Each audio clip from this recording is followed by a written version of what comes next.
630-9372, 630-9373, 630-9374, and 618-8255. Or find us on Facebook at Nationwide News Network and follow us on Twitter at Cliff Nationwide. You can also listen to Cliff Hughes online live on the World Wide Web at nationwideradiojm.com or via the Nationwide 90 FM app on your mobile phone.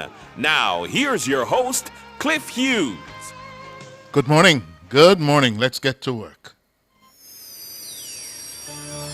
Cliff says what's on his mind. Unfiltered analysis and commentary.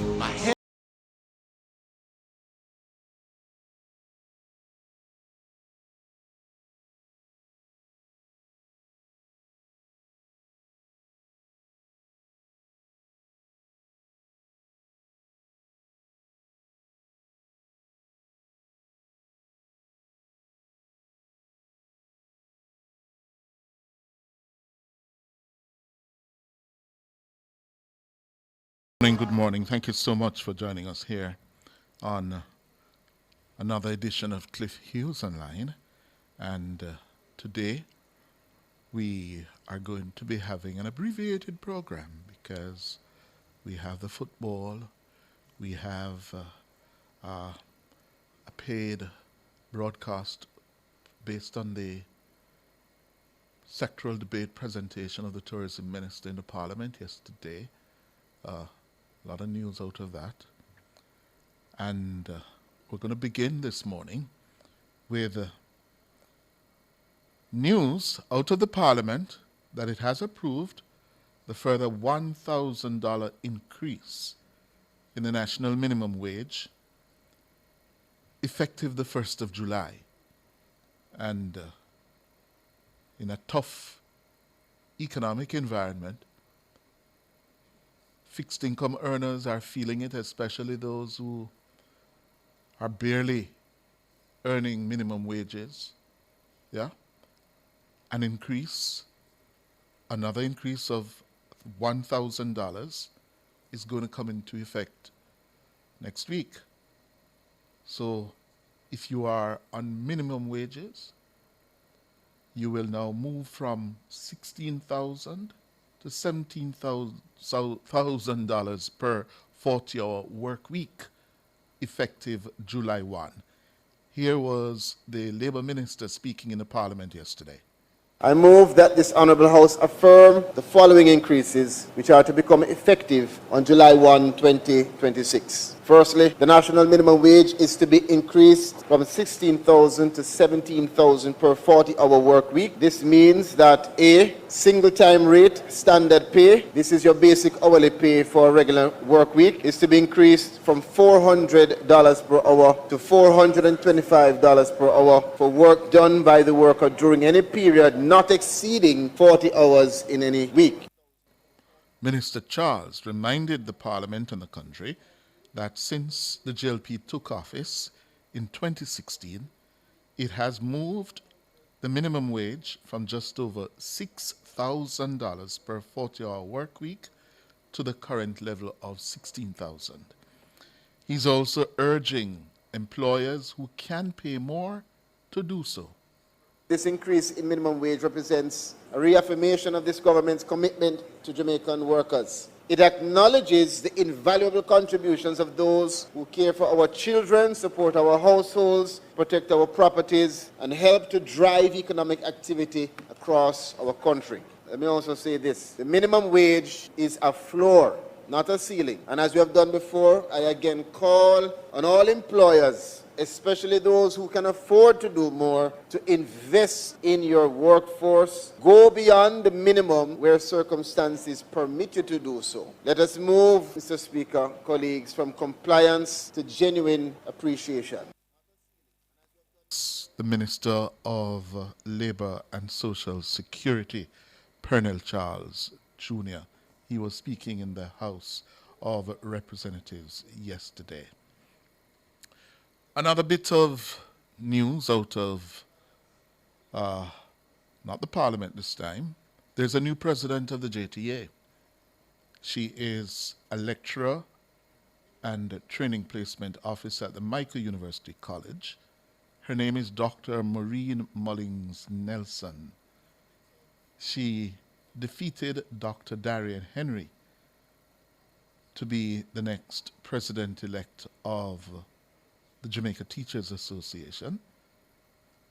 Dr. Maureen Mullings Nelson polled 6,967 votes, defeating the principal of Montego Bay Community College, Dr. Darian Henry, former journalist, now educator. Dr. Henry received 3,947 votes.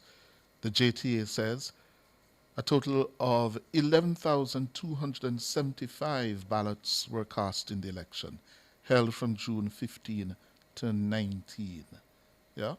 So Dr. Maureen Mullings Nelson is the new president-elect of the Jamaica Teachers Association. Yeah? She is to be formally installed at the JTA's 62nd annual conference set for August 17 to 19 in Trelawney. Yeah? And I'm rattling through this morning because the time is short. Yeah? The tourism minister, Edmund Bartlett, also made the news yesterday, saying that Jamaica is now transitioning away from its long-standing tourism growth strategy to pursue what he describes as a bolder, more ambitious program. And he has dubbed that program Tourism 3.0 or 3.0. Mr. Bartlett says the sector's old 5x5x5 growth agenda, which drove arrivals, earnings, rooms, and jobs, is no longer adequate given the country's ambition. 3.0 is not a slogan, Madam Speaker. It is a new development architecture for Jamaica. It begins with a powerful recognition. Tourism is no longer only about hotels, airport, cruise piers, beaches, attractions, and arrival. Tourism is an economy. It is a place where agriculture, manufacturing, logistics, culture, entertainment, health, wellness, technology, transport, finance, security, and community enterprises connect with the global visitor. The future we pursue, therefore, is not merely a larger tourism sector. It is a stronger Jamaican economy. That is the central proposition of Tourism 3.0. Edmund Bartlett, the Minister of Tourism. And according to Mr. Bartlett, the veteran tourism minister, he's been in the job for more than a decade now. He says the approach is guided by a 10 by 10 by 10 growth program designed to multiply tourism success across 10 strategic pillars. According to Mr. Bartlett, the new approach will focus on deeper local integration, fairer opportunities, and real equity for everyday Jamaicans. Because, there's a big issue in tourism, How much of every dollar the industry earns stays in Jamaica? Yeah? It's a huge issue. Most of the earnings generated by tourism ends up outside of Jamaica. Yeah?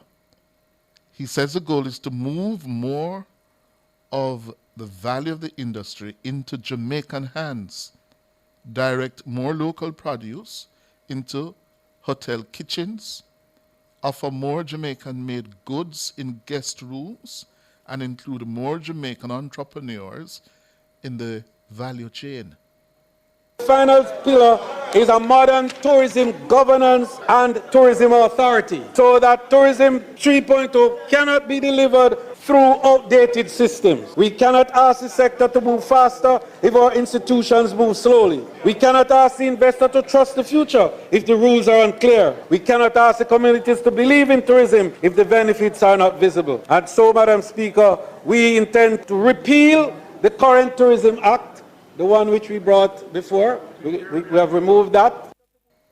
So they are going to make significant changes in terms of the regulation and organization of the industry through the creation of what Mr. Bartlett says is the Tourism Authority. And this will allow the Tourist Board to direct more of its focus in the area of marketing. Because the JTB Act is narrow in terms of its application, being structured then for merely advertising promotion. The expansion of the product did not happen during the time when the act was drafted, but that expansion took place heavily between 96 and now. So the need for a more specialized area of operation within the ministry that focuses on standards, quality control, and also licensing, that becomes a one-stop shop, and it removes the responsibility from the JTB, which allow them now to focus on marketing. The minister says that the new tourism authority that's coming will allow the industry to adapt quickly to changes in the global tourism marketplace. Let's see. Today, we're looking at 35,000 rooms and a large number of villas, and also a new phenomenon called the shared economy, commonly referred to as Airbnb. We are seeing also the expansion of the ground transportation subsector. And then the whole issue of the supply chain of tourism, which is now huge and powerful. We can do more and should do more. So what we need is to create a regulatory and legislative framework that will absorb all of these and to be able to ensure that the continued growth of what is now a tourism economy is made to be a reality. Ed Bartlett, the tourism minister. It's time for the break. After the break, a UN report is accusing Israel of committing genocide in the Gaza Strip. After the break.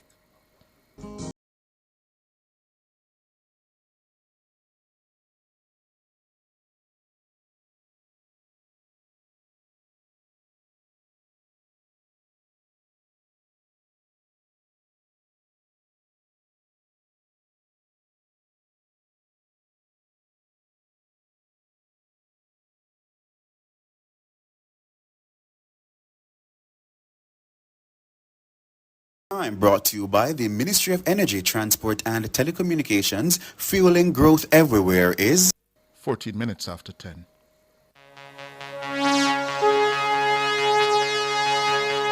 This is Nationwide's World Cup Team Profile. Brought to you by KFC. It's finger licking good.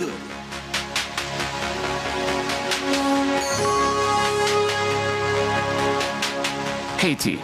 Haiti's men's national football team, nicknamed Les Grenadiers, has qualified for 2 FIFA World Cups. They first did so in 1974 and now in 2026.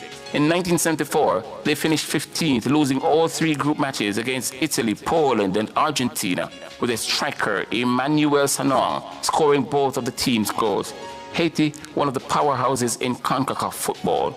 They will be representing this region and looking to do well. You can follow their progress right here on Nationwide 90 FM, or carrying live and extended coverage of the greatest show on earth.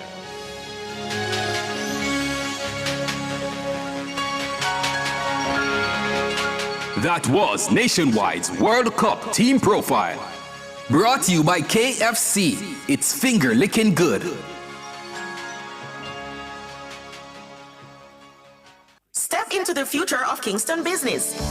Introducing the Sana, premium mixed-use development on South Avenue. Retail, office, residential, and lifestyle spaces. Modern, sustainable, and professionally managed. Secure your space now in one of Kingston's most distinguished upcoming addresses and position your brand for long-term success. Don't miss this rare opportunity. Call Money Masters now at 876-322-0339 or email the word Sana to info@sanasouth.com. The Sana by Money Masters, Reef South. Experience more. Double V invites you to celebrate their 57 years of service with complimentary appetizers and big discounts on jerk items. Join Double V from July 29 to August 1 in Oteria, St. Anne. See you there.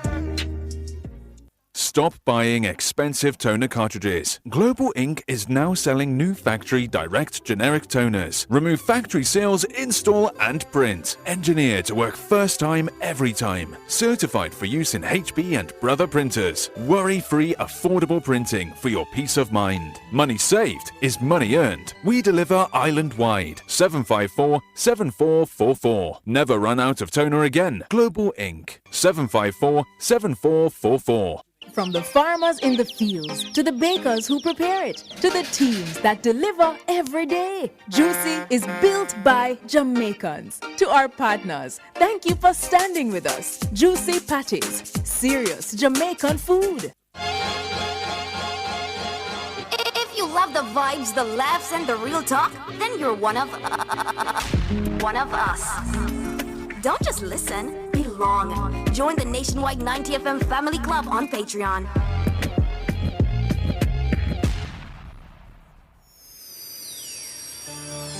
Cliff says, what's on his mind? Unfiltered analysis and commentary. My hands were steady, my eyes were clear and bright. 18 minutes after 10. A United Nations Commission of Inquiry has found that Israel has been committing genocide in the Gaza Strip by deliberately targeting Palestinian children. In a report published on Tuesday, yesterday, the Commission accuses Israel of crimes against humanity and war crimes in the Gaza Strip, as well as in the occupied West Bank. The chairman of the UN Independent International Commission of Inquiry on the occupied Palestinian territory, including East Jerusalem and Israel, is Srinivasan Muralidhar. He presented the findings at a media conference in Geneva, Switzerland, yesterday. I would like to start the press conference by announcing that today the Commission has released a 100-page report documenting violations and crimes committed by Israel against Palestinian children in the occupied Palestinian territory since 7th October 2023 until 31st March 2026. We just briefed member states this morning on the report's findings. The Commission's comprehensive report is unique, being the first specialized report on crimes and violations against Palestinian children in Palestine by a UN investigative body. The report draws partially on earlier findings of the Commission as published in previous reports while incorporating newly collected evidence and investigated cases.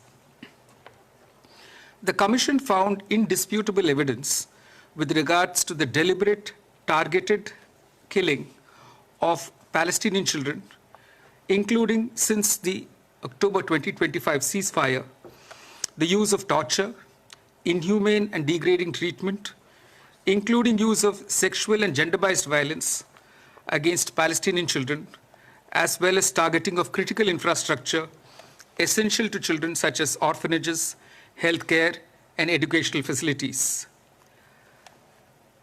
There has been a widespread and systematic killing and harming of children between 7th October 2023 and 7th October 2025.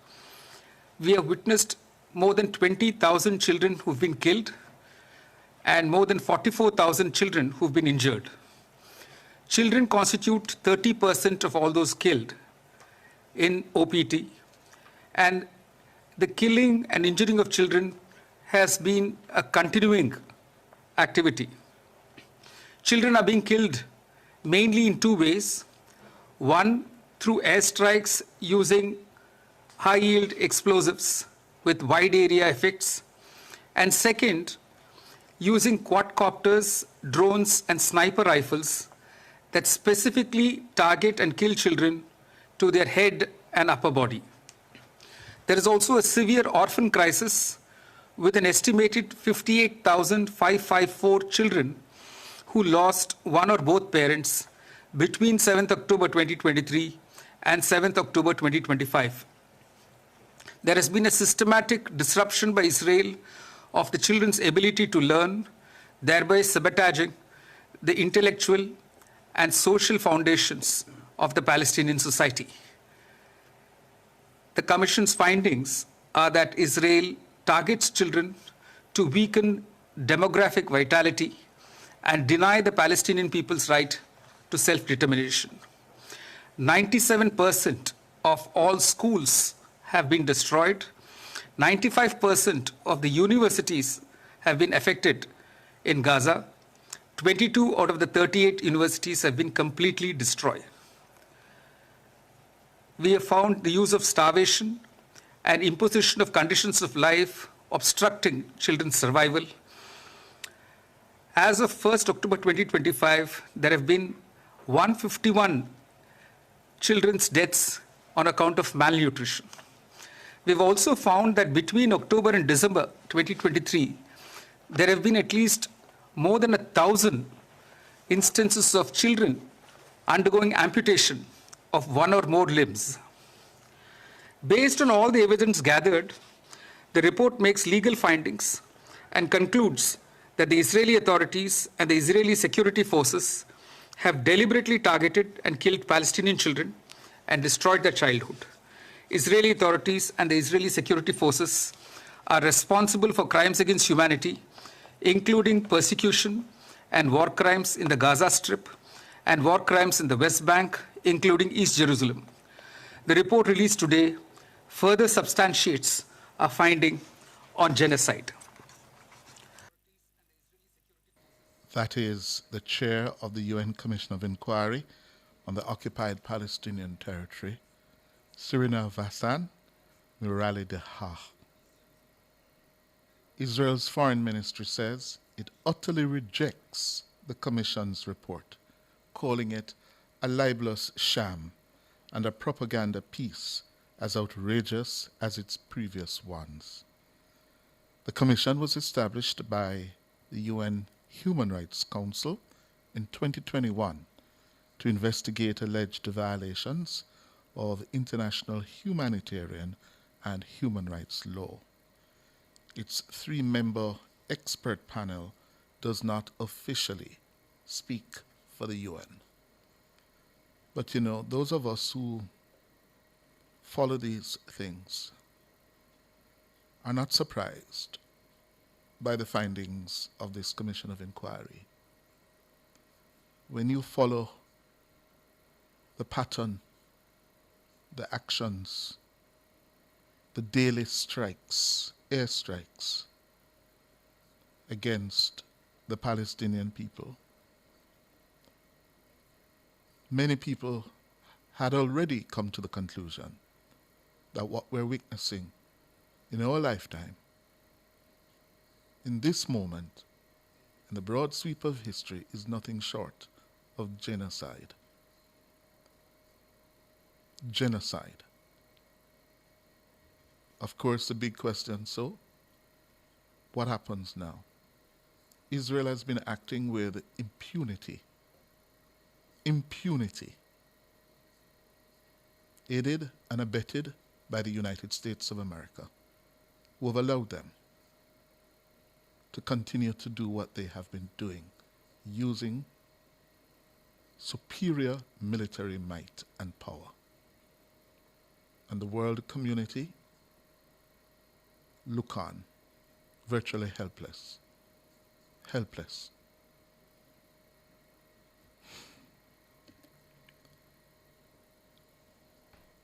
Back home in Jamaica,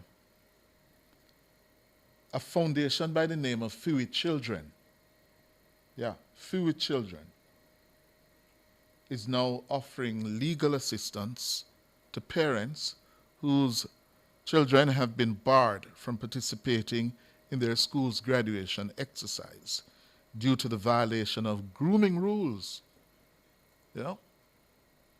Grooming rules. And coming after that story about what's happening with the targeted killings of Palestinian children. we come home to this, and it tells you a big story. Yeah? And for those of you who are indifferent or don't care, here we are talking about protecting those Jamaican children who have been barred from participating in their school's graduation exercises because of grooming rules. Those children in Palestine, they don't get to go to school. They are being denied an education.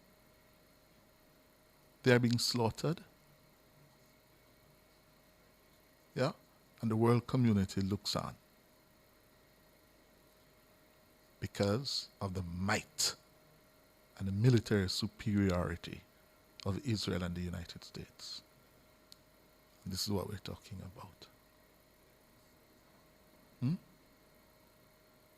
And for us, this is important because in our society, seeing your child walk across that stage on graduation evening is very important. Very important. But I draw to your attention the contrast. Those of us with consciences, with a deep sense of humanity, must understand how privileged we are while there's so much suffering by others. Don't be blind to that.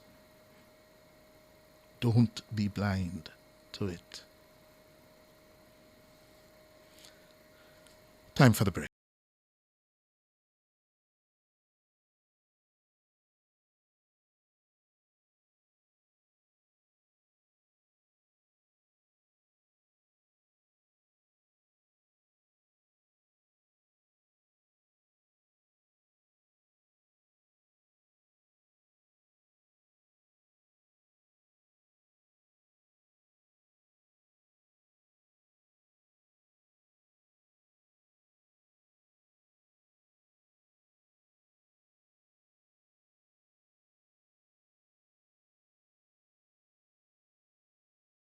Superstore, Lionel Town and Portland Cottage Bear Clarendon has all your hardware needs. Visit our expanded showroom today and shop at leisure for your building materials, furniture, and appliances. Take advantage of the 10% discount every Thursday on all brands cooking gas. The Time by Mark's Superstore, helping you build dreams from the ground up, is 10:30.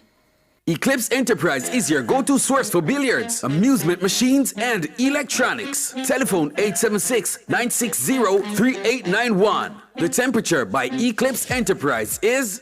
It's a warm 31 degrees Celsius in capital city Kingston, 30 in the western city of Montego Bay. And in parts of the world, it's boiling. Yeah? I see on the news, Europe, several European countries, yeah? People are dying. In France alone over the weekend, 40 people drowned because they've been trying to get cool, to ease the heat that is sweeping across several countries in that part of the world where temperatures are hovering in the mid-30s, 35. In Spain yesterday it went up to 45. Can you imagine? 45 degrees Celsius. We here in Jamaica, we are a hot country. Yeah, we're used to those kinds of temperatures, so we're better able to cope. But some of us are struggling with the heat. Yeah, so be careful. Make sure you pay attention to the young ones, the toddlers, your animals, the elders. Make sure you are fully hydrated. Yeah? because the heat is on. It's going to be a long, hot summer. We are only where? The 24th of June? That's where we are now? The 24th of June. So we still have July to come, August to come, 8 full weeks of what is turning out to be a very, very hot summer. So please make sure you check upon our elder citizens, the youngsters, yes, and the animals that you have around you. Make sure that they're properly hydrated, yeah. Put a little ice in the water you give them. And remember, when you put the water out, you have to go get rid of that, because in no time, that water, them can't drink it. It's too hot. Yeah? After the break, your calls. And when this for the match day, whole team there when the fans say Biggie Box. Match day and we have the food, yeah. Biggie Box. We rep the same team at Wendy's FC every match day. Wendy's Biggie Box. Get ready for the match with a Wendy's Biggie Box. Get a Dave's Classic or a spicy chicken sandwich or a grilled chicken sandwich or a classic chicken sandwich plus 4 nuggets, a medium fries and a drink, all in one box. No matter which team you cheer for the summer, make it a Wendy's Biggie Box. Wendy's Biggie Box. We rep the same team at Wendy's FC every match day. Wendy's Biggie Box. In minutes, you're covered with Scotia Protect. In minutes, you're covered with Scotia Protect. It's the best you can get, yeah. And you won't have to fret. Oh no, no long forms, no long waiting. Just a few clicks, no time wasting. Get coverage for your home and auto, quick, no hesitating. With Scotia Protect. Get home and auto insurance online in minutes with Scotia Protect. Powered by GK Insurance. Visit scotiaprotect.com today. Terms and conditions apply. Hey, turn up to 25. Turn up to 25. Could I drive out fresh in a MG ride with a staycation, all inclusive flex? Yeah. I touch a million cash. Yes. Smart TV, PS5, and home upgrade. Turn up your winning this summer with Digicel. Sign up or switch to postpaid or Digicel Plus. Buy a SIM. Top up with 5 bills or more. Buy a 7-day plan or higher. A smartphone deal or just pay your bill. Authorized under Section 58.3 of the Betting, Gaming and Lotteries Act. Promotion period June 24 to September 5, 2026. Visit DigicelJamaica.com for terms and conditions. Our phone numbers are 630-9371, 630-9372, 630-9373, and 630-9374.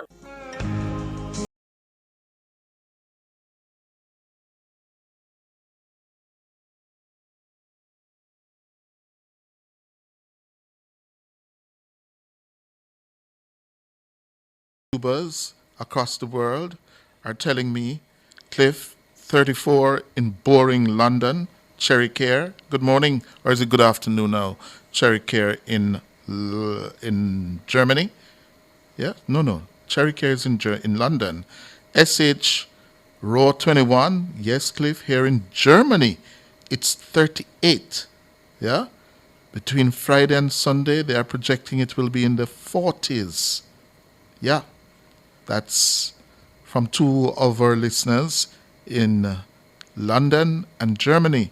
Cherry Care in London, where it's 34, and SH Row 21 in Germany, saying it's 38. Yeah.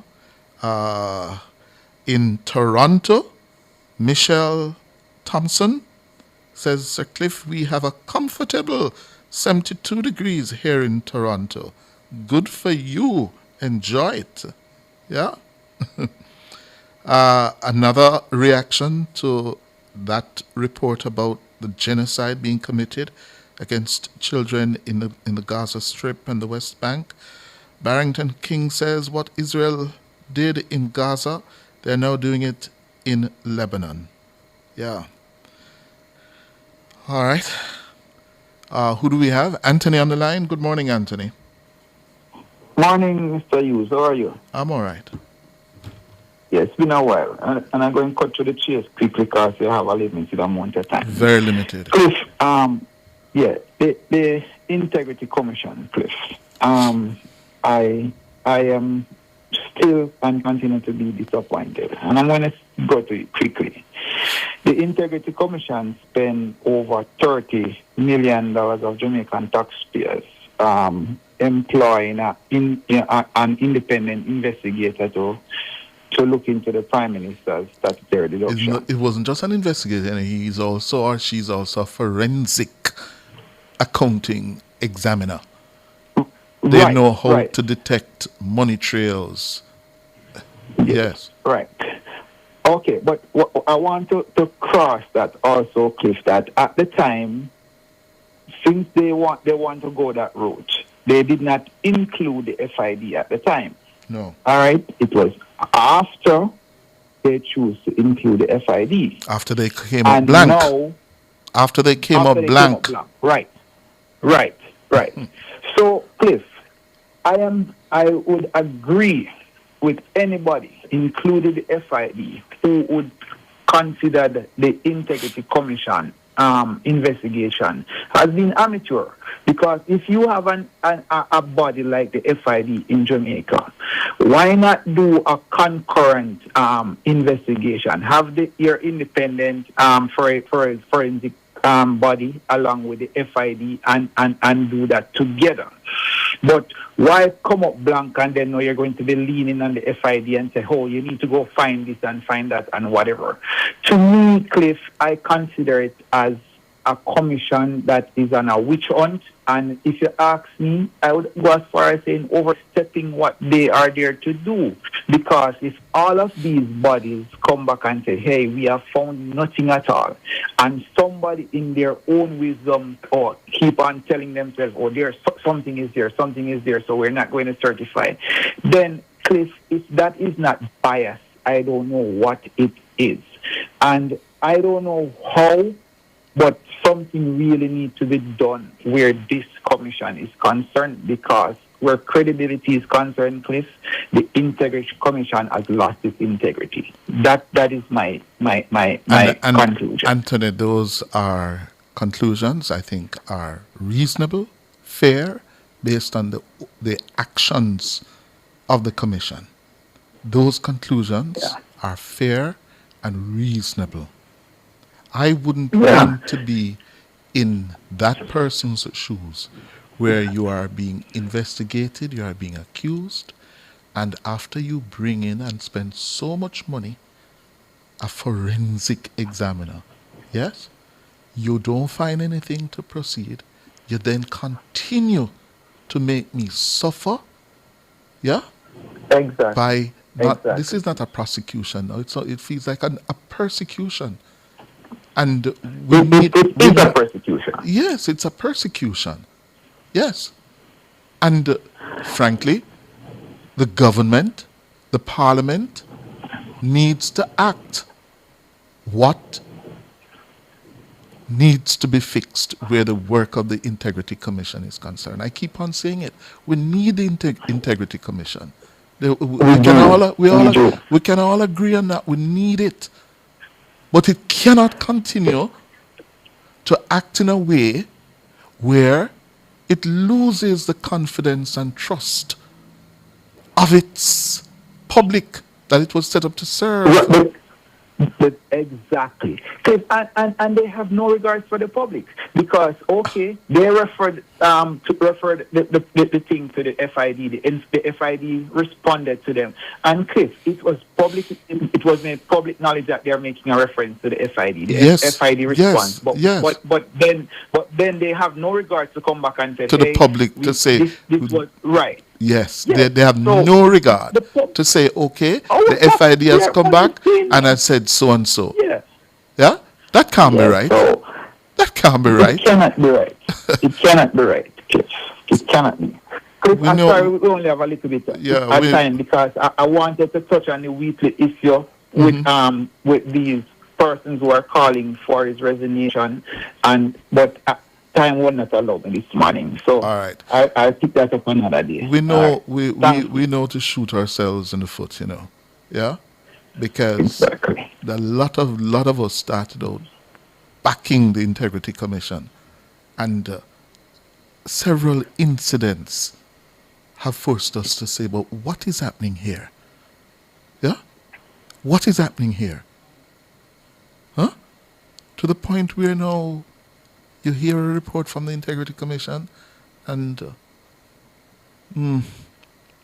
what are they saying? And people don't believe them anymore. That's where we are. They're just not credible. And I say that with years of doing this business. When I supported the work of, before it was the Integrity Commission, the work of the Contractor General. Yeah? Wholeheartedly. But then, it is sad. It is sad. Who do we have? Papa Nana, you have 2 minutes. Me know. Anyway, what I was going to say, Mr. Hughes, how you do? I'm all right. What I was going to tell you, you say it. You know, we have a big pan out by my folk up there and thing.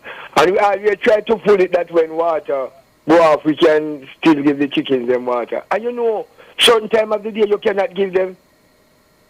It's too hot. It's too hot, and Yes. here you come up with the same thing. It's too, Mr. Hughes, if you ever make a mistake, and go, they say you get a little show and dip up one pan and hit and throw up on your skin. Let me tell you something, man. It scald your skin. You know about. Man, I beg God for you to reach certain part of you, man, because me no know. I tell you, master. No, I have dogs, as you know, and you have to be looking and making sure that you put some cubes of ice in the water, yeah, and change it because it's hot. Yes. Well, since at the time is so short, Mr. Hughes, I am telling you the honest truth. I am wondering if the JLP did ever look through the IC thing there that Mr. Mark Golden draft up.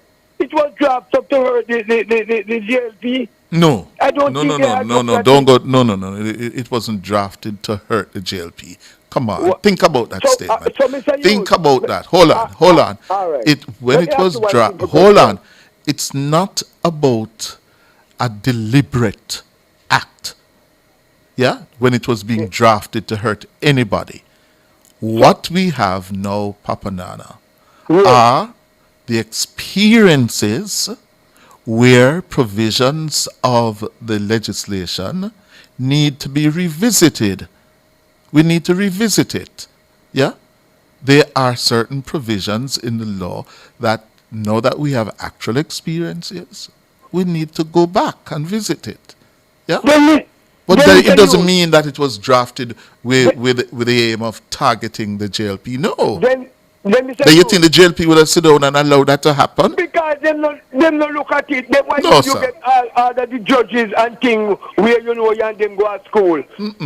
No, them have a Papa good Nana. post in every institution, and that's why you don't draft it up. Why it must be a retired judge up to chair it? Why? Because the work of the commission is really going to revolve around several legal issues. And who better than a senior retired judge who knows the law, knows legal principles, yeah, to act accordingly. Let me tell you. Let me ask you something. You satisfy what the retired judge do? What do you mean the retired judge? Did you satisfy what Judge Panton does? But hold on. You're going into a completely different facility now. Yeah, this is not a personal thing.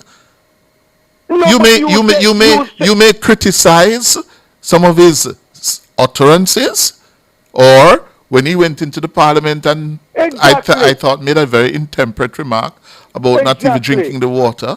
But that is not the same thing as saying, okay, yeah, he has been political or whatever. No. So he was a political Papa Nana, let me tell you. You don't need to personalize this. Just rely on the actions of the commission over the last several years. And you don't need to go any further than that. When, for example, they tweeted about the Prime Minister, the report on the Prime Minister. Yeah? And knew that they had also agreed, the Director of Corruption Prosecution said there was no case there. Exactly. But Mr. Stevens to be able to be serious by himself too. That's the point I'm making. You don't need to personalize it and attack people personally and ascribe motive to people. Then they agree with the Prime Minister. So you're going to do what they did, and you turn around and condemn them. So we must turn around and condemn you. No, we're not. Come on. We are cut the bush around them that All nobody right. can see them. Then he's not a good person. All right. All right, Papa. And they need to rectify that. You make sure you stay hydrated, you know. How you keep your hydration. But may I tell you something coming like the water affect me now, man, you know. Although it's not just if you watch me wait, me have to put it in front of me, man. But God, too much water. I drink too much water, man. All right. I have to run. Take care of yourself, Papa Nana. God bless you, sir. Take care. Okay. 12 minutes going up to 11. The following is a rebroadcast. Let's go to the break and then come back.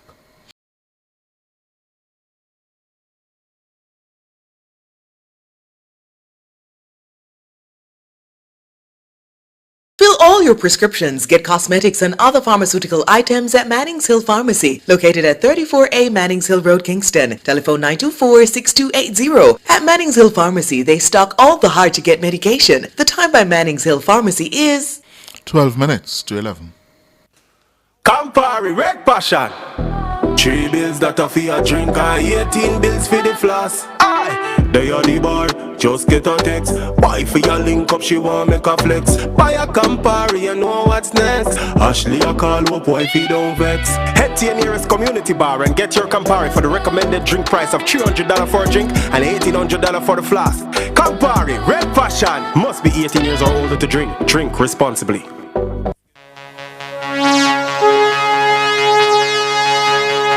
This is Nationwide's World Cup Team Profile. Brought to you by Barita, making money work for you.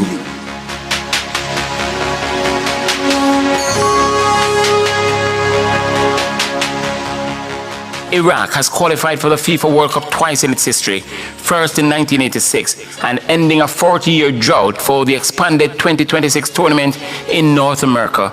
At the 1986 tournament, they finished last in their group with 0 points, but earned immense respect for being highly competitive. They lost all 3 matches by exactly 1-goal margins. They are back now in 2026 to make amends. You can follow their progress right here on Nationwide 90 FM during our extended and live coverage of the greatest show on earth.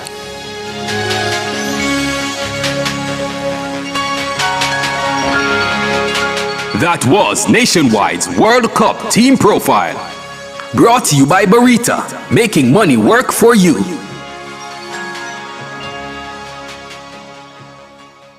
Welcome to the new era of identity management. The National Identification and Registration Authority, NIRA, brings together the Registrar General's Department and your secure national identification card under one organization. From birth and marriage services to your national ID card, NIRA delivers secure, simple, efficient service for Jamaicans. Visit our offices to learn more. NIRA, safeguarding your identity, securing your future. One secure identity.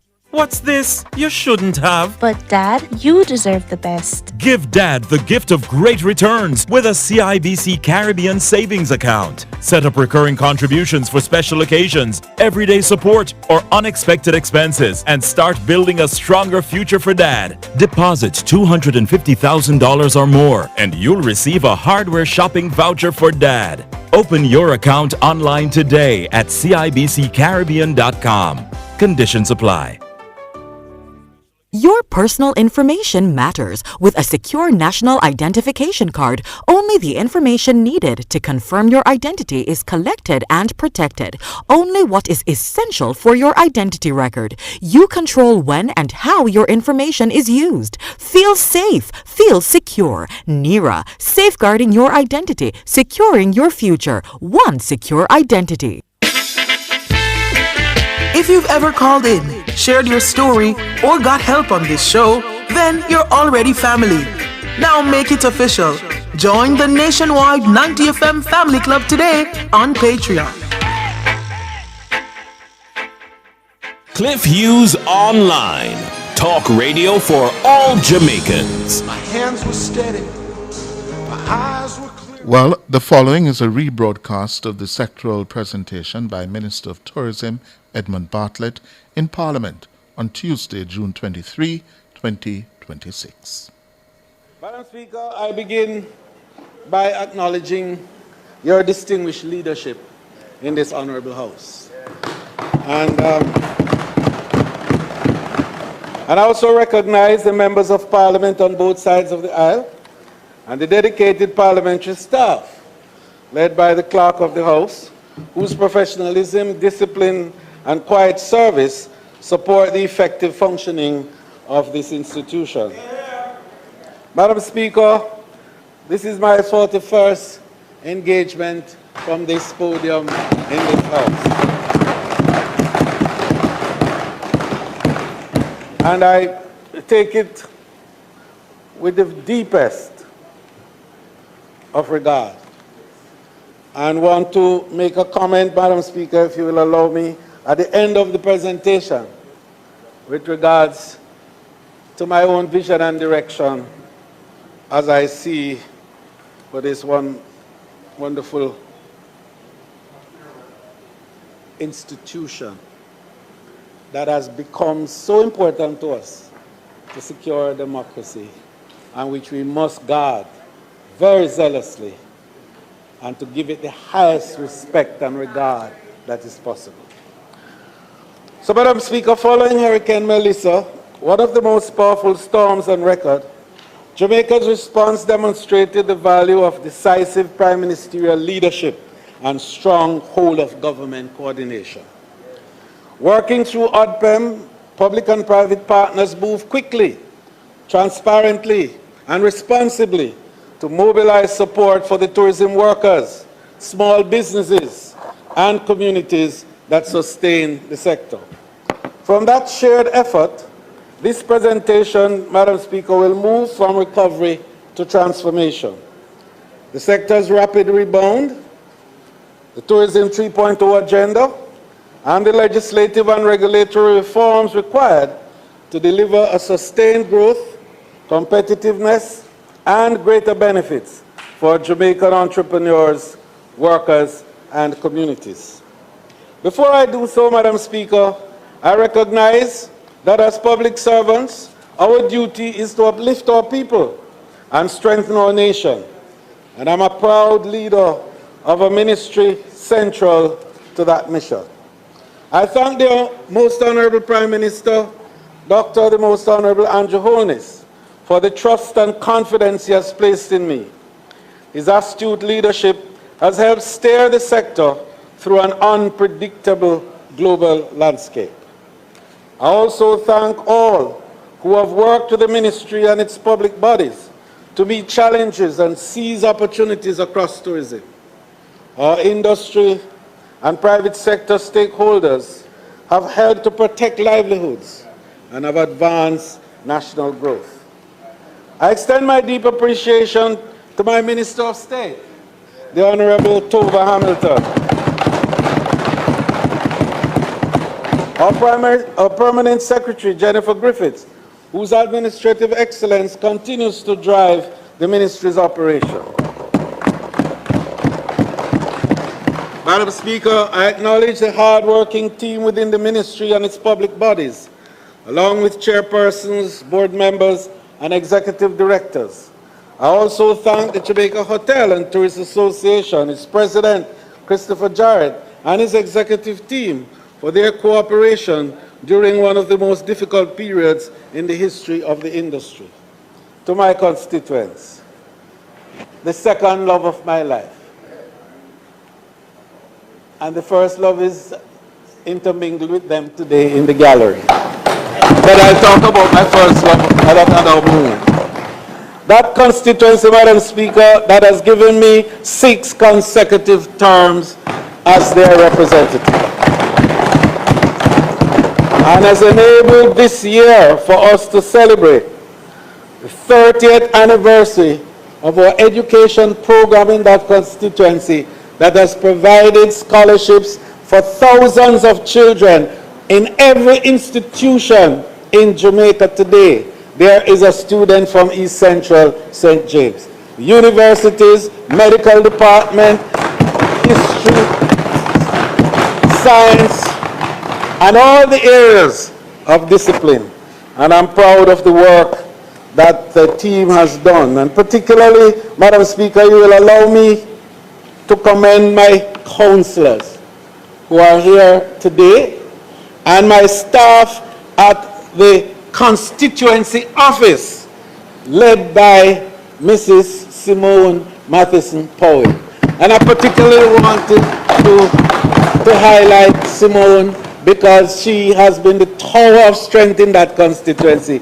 And when I travel all around, I can get full report from Simone for the great work that is being done in the constituency. My CPOs that have worked so hard to protect the very steps that I take. And my driver, you know, Madam Speaker, I have to mention my driver because we call him Air Derval. And he gets us from Kingston to Montego Bay, I won't tell you in what time, but in good time and safely so that we can conduct the business of the state and our constituency. And I wanted to particularly single him out because this is the 10th year that he has been the driver on record for mine.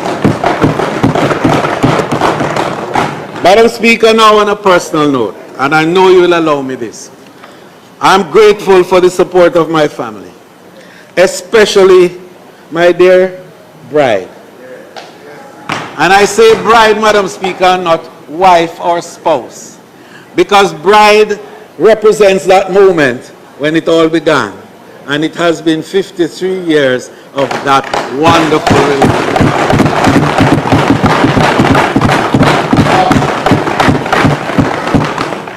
Carmen really has been a source of great inspiration and encouragement to me over the years.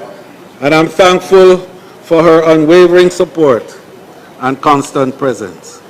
Most importantly, Madam Speaker, I thank God for the health and strength to serve. I remain committed to serving our people, strengthening our tourism offering, and advancing a sector that delivers lasting benefit.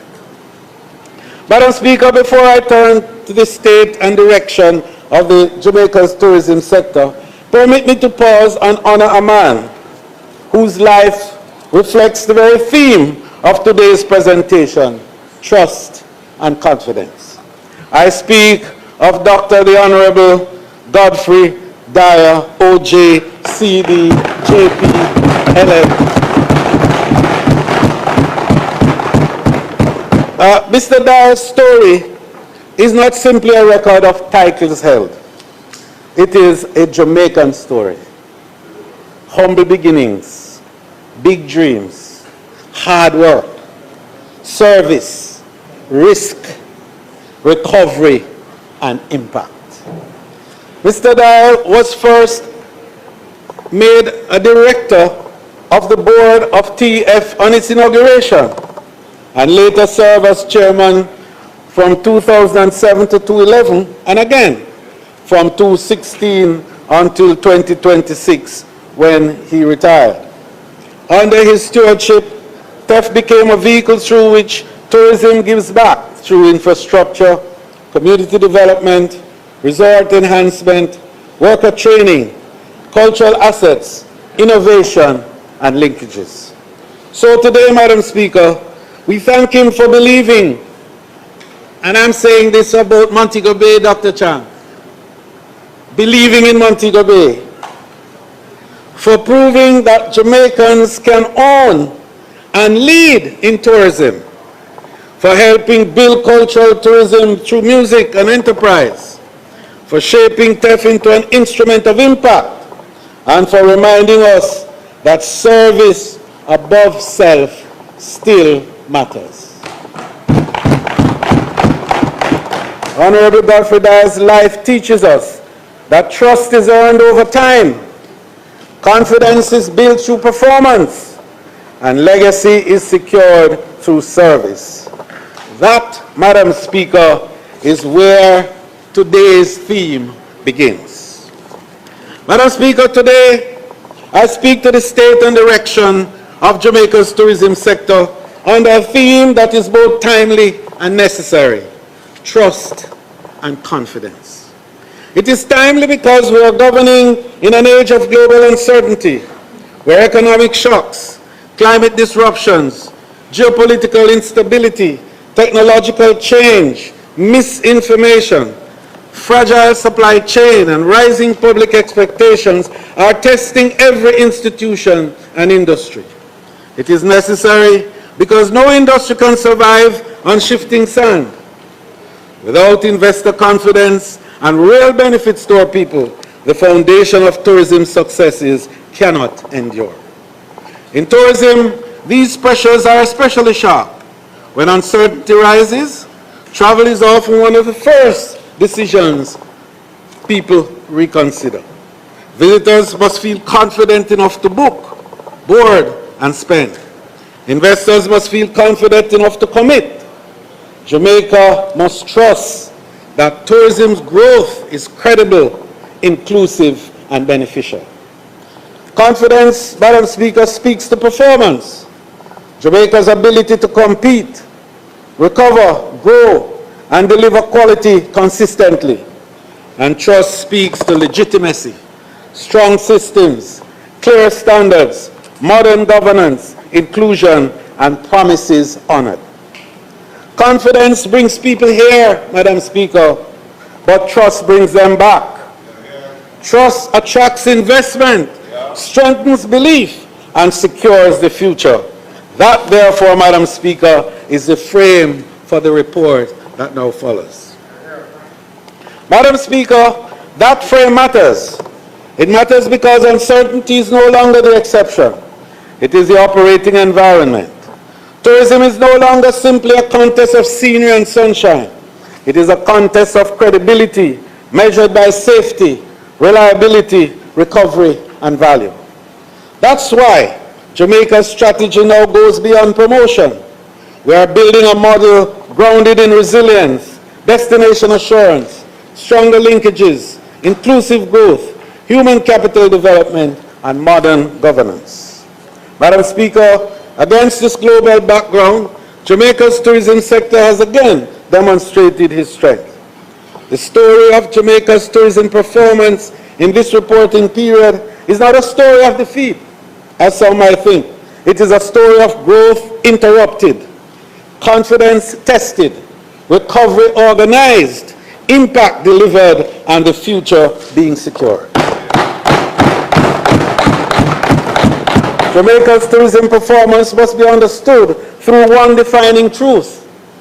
Hurricane Melissa interrupted our momentum, but it did not diminish our strength.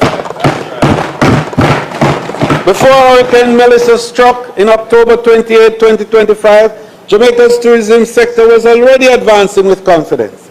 Visitor arrivals were tracking approximately 2% ahead, while tourism earnings were tracking 5% ahead. That was not entering, therefore, Madam Speaker, the final quarter when the hurricane came in decline. It was entering it with momentum. That momentum was not accidental.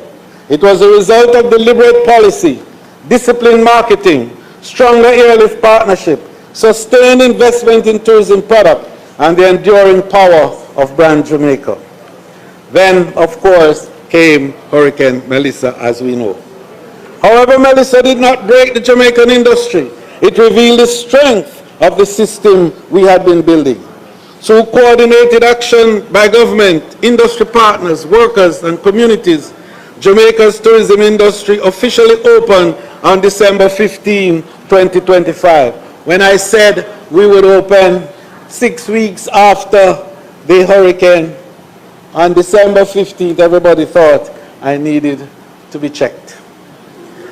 But that date, Madam Speaker, was more than a reopening. It was a signal to the world that Jamaica was ready, Jamaica was resilient, and Jamaica was rising again. Madam Speaker, I'm deeply grateful to our tourism partners, workers, and operators whose speed, dedication, and unity made the December 15 launch of the peak season possible, especially those who helped to steer the recovery. I am especially moved by the selflessness of our tourism workers who restored hotels, shops, and attractions even as their own homes suffered damage. Their sacrifice helped to sustain Jamaica's livelihood. Hotels across the sector opened their doors, welcoming displaced workers, media teams, and emergency personnel, and in so doing, Madam Speaker, helped families to begin the process of rebuilding.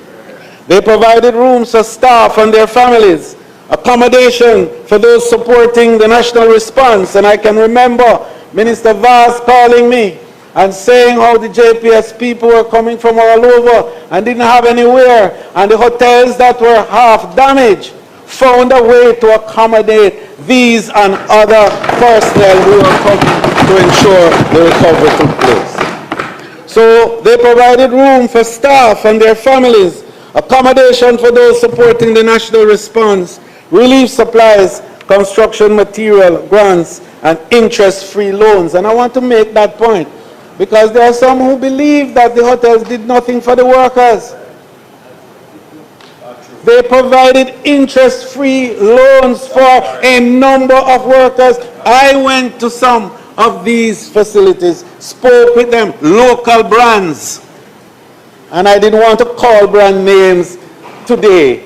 And I won't. But when I say local brand, you know what I mean. International brands as well.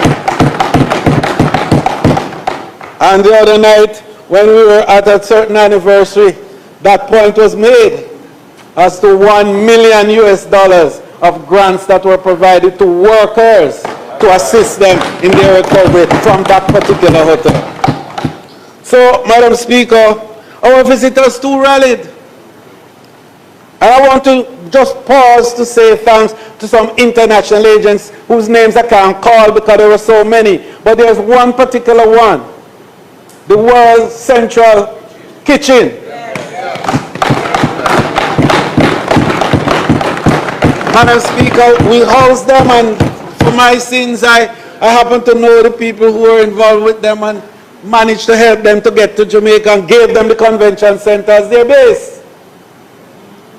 Cost us a little bit, and Maureen James and her team had to work very hard to bring it back. But they were able, Madam Speaker, to provide over 3 million meals for workers and people across the Western Jamaica, while at the same time provided jobs for 350 ground transportation operators who were carrying the food and supplies all across the region.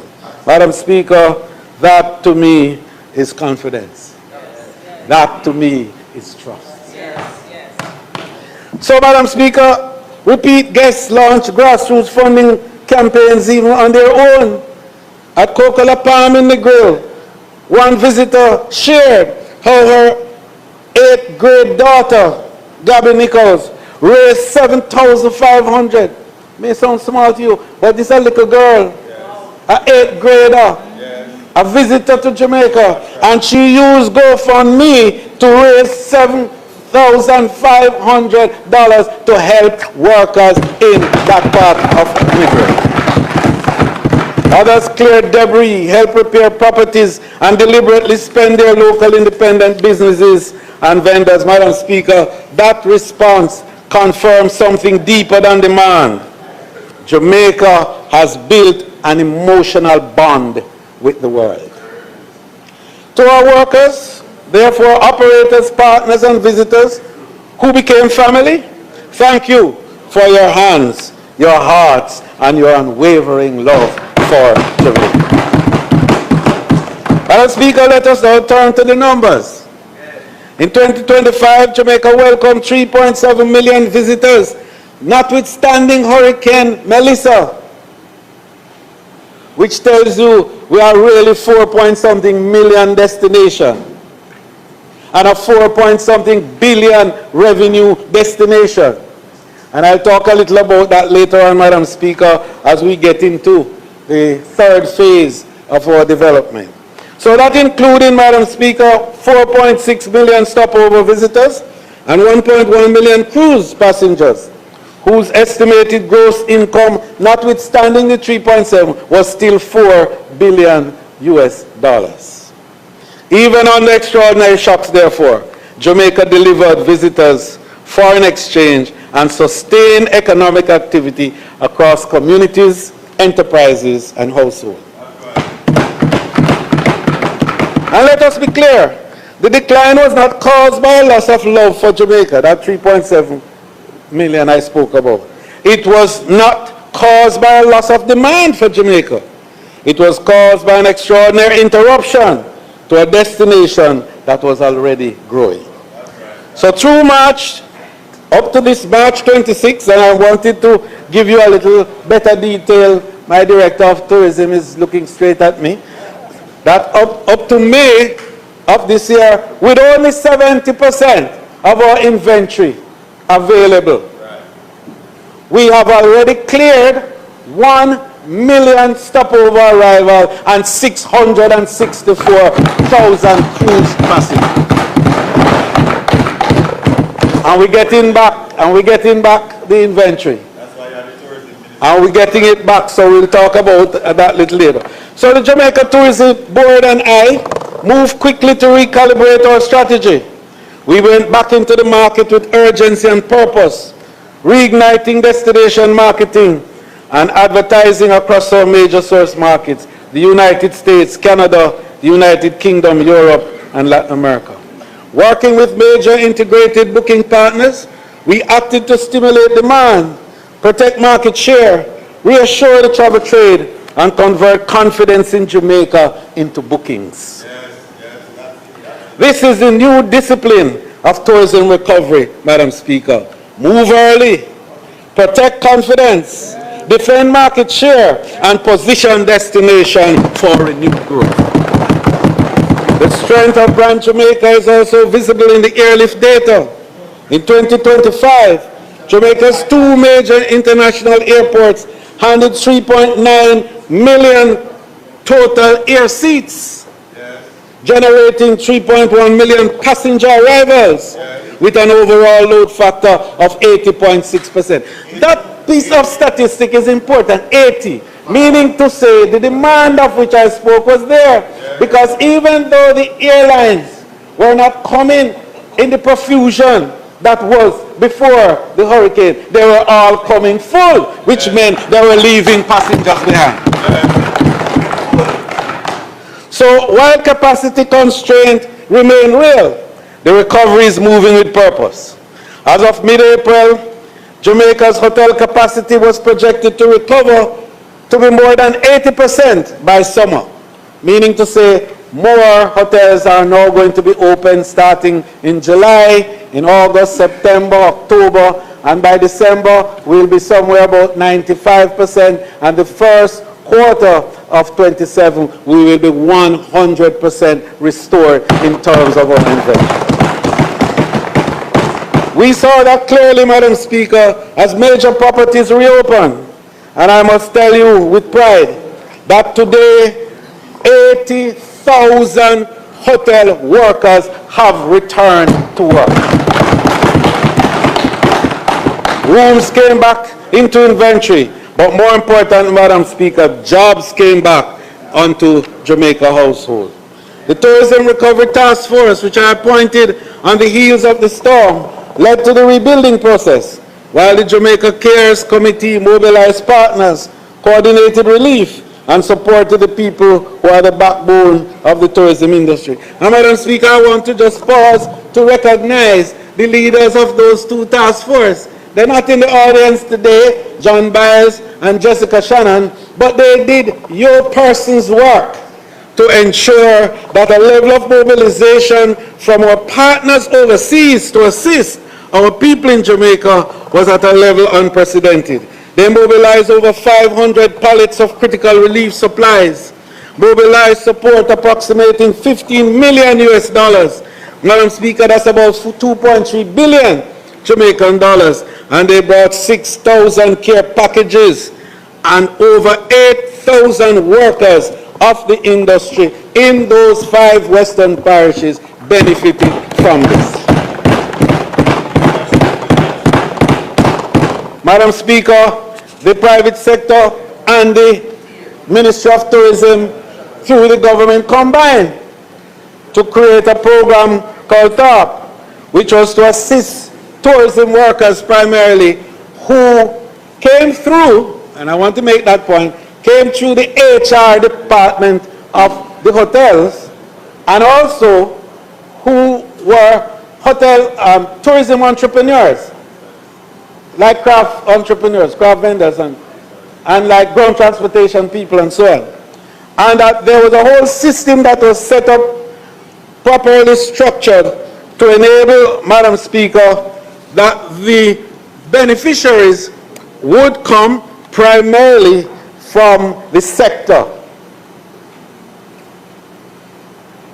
And I'll say no more about that, but to focus that the beneficiaries were to come from the sector. Anything else you hear from any source is not true. I say no more on that matter, Madam Speaker. So recovery also had to protect the productive links that allow tourism value to reach Jamaican hands. So through Alex, and Alex is our platform that we have established to connect our small players, particularly small farmers, those that have acreage of 2.5 and 3 acres. And we work with RADA in setting up Alex. And I must tell you that that linkage network, Madam Speaker, is the envy of many of our tourism partners internationally, because they want to know how we manage to do it. And for those who are saying tourism not helping the liquor man, and we hear it, you know, but I'll have more to say about that later on. Madam Speaker, that platform connected 2,000 farmers to tourism demand, with 2.57 million kilos of produce sold. The wider linkage network, Madam Speaker, that we established brought 995.1 million in agricultural revenue. More than 1 billion Jamaica through manufacturing. And these manufacturing now is not the big guys. It's not the Grace Kennedys and the Sepwards and the Westincos and all them big guys who supply tourism that people talk about, linkages and retention, which I'll talk about later on. But these were little people who we helped through Exim Bank loan, that we established $1 billion we put in Exim Bank to lend to little people in the industry, small hotel owners. And we put 250 million at Jamaica National Small Business for the ground transportation people so they can help to build back after this.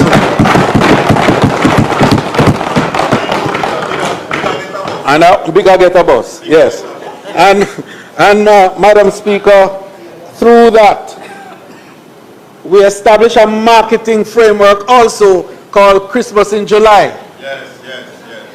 And last year alone, with all the problem, 168 million Jamaican dollars of business went through those small players.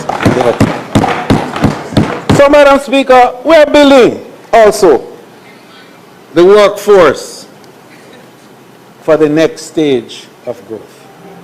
Through the Jamaica Center for Tourism Innovation, more than 25,000 Jamaican workers have been certified under international benchmark programs. Annual certification output has grown from 40 graduates when I started the program in 2017 to more than 3,000 certified persons annually. In last year alone, 3,273 certificates were issued. I want you to listen to this.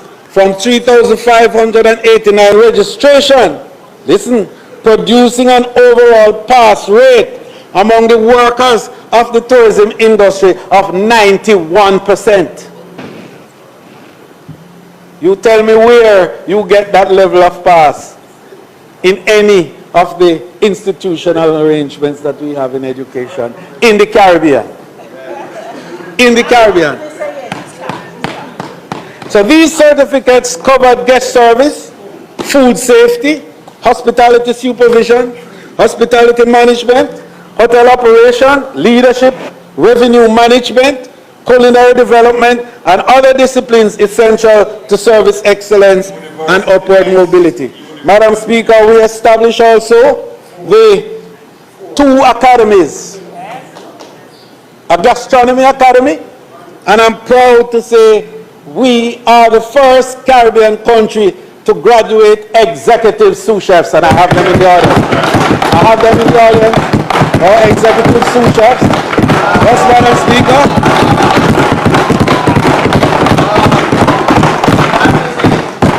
First time in our history. And they are all working, and they are now part of the brigade that is going to replace. Yes. Those who we would have to ask to come in order to occupy those higher positions in tourism. We also established an entertainment academy where we are training our performers, our singers and dancers, so that they can perform at the level that is appropriate. Because we have to understand that tourism brings cultures from all over the world. People with different tastes and different desires for different kind of artistic expressions. And therefore, it is not just to pick up somebody from the street and say, come sing. No, touch up. We are now making sure that we are preparing you, and DJs are graduating from the program, so we can give a fulsome program that will be satisfactory to the visitors of our country. Madam Speaker, this commitment to workers is also reflected in the continued performance of the Tourism Workers Pension Scheme. This scheme now has a fund value of 5.3 billion Jamaican dollars of savings now, savings. Because we put $1 billion there to seed the fund, you remember? Yeah. So that we could have some people called augmented pensioners, meaning to say, if you join at age 59 and you only have 5 years to contribute, you will get a pension the size of which you would have gotten if you had started at the first age 18. Nowhere else in the world that is happening. So far, over 10,000 workers have registered in the program. These numbers represent more than financial growth. They represent greater security, dignity, confidence of the people whose labor sustain Jamaica's tourism industry. What defines this year, Madam Speaker, is that tourism once again proved itself, not merely as an industry, but as a national platform for jobs, enterprise, foreign exchange, community confidence, cultural pride, and shared prosperity. So, let the message be clear. Jamaica is not simply recovering what was lost. Jamaica is building what comes next. And so we say growth was interrupted, confidence was tested, recovery was organized, impact was delivered, and Jamaica is rising stronger, smarter, more inclusive, and more determined than ever before. So, Madam Speaker, the journey ahead. Having reviewed the performance of this 25 to 26 financial year, we must now examine the journey that made our resilience possible. Performance tells us what happened. History tells us what the sector withstood and how it withstood shocks. Strategy tells us what must now change if tourism is to deliver greater value, deeper inclusion, stronger resilience, and broader prosperity for the Jamaican people. I framed that journey, Madam Speaker, in 3 phases. 1, Tourism 1.0, Tourism 2.0, and Tourism 3.0. Tourism 1.0 was the era of brand creation, global recognition, when Jamaica moved from natural beauty and cultural appeal to organized global destination status. Its modern institutional foundation was laid in 1955 with the formation of the Jamaica Tourist Board. The results were transformational.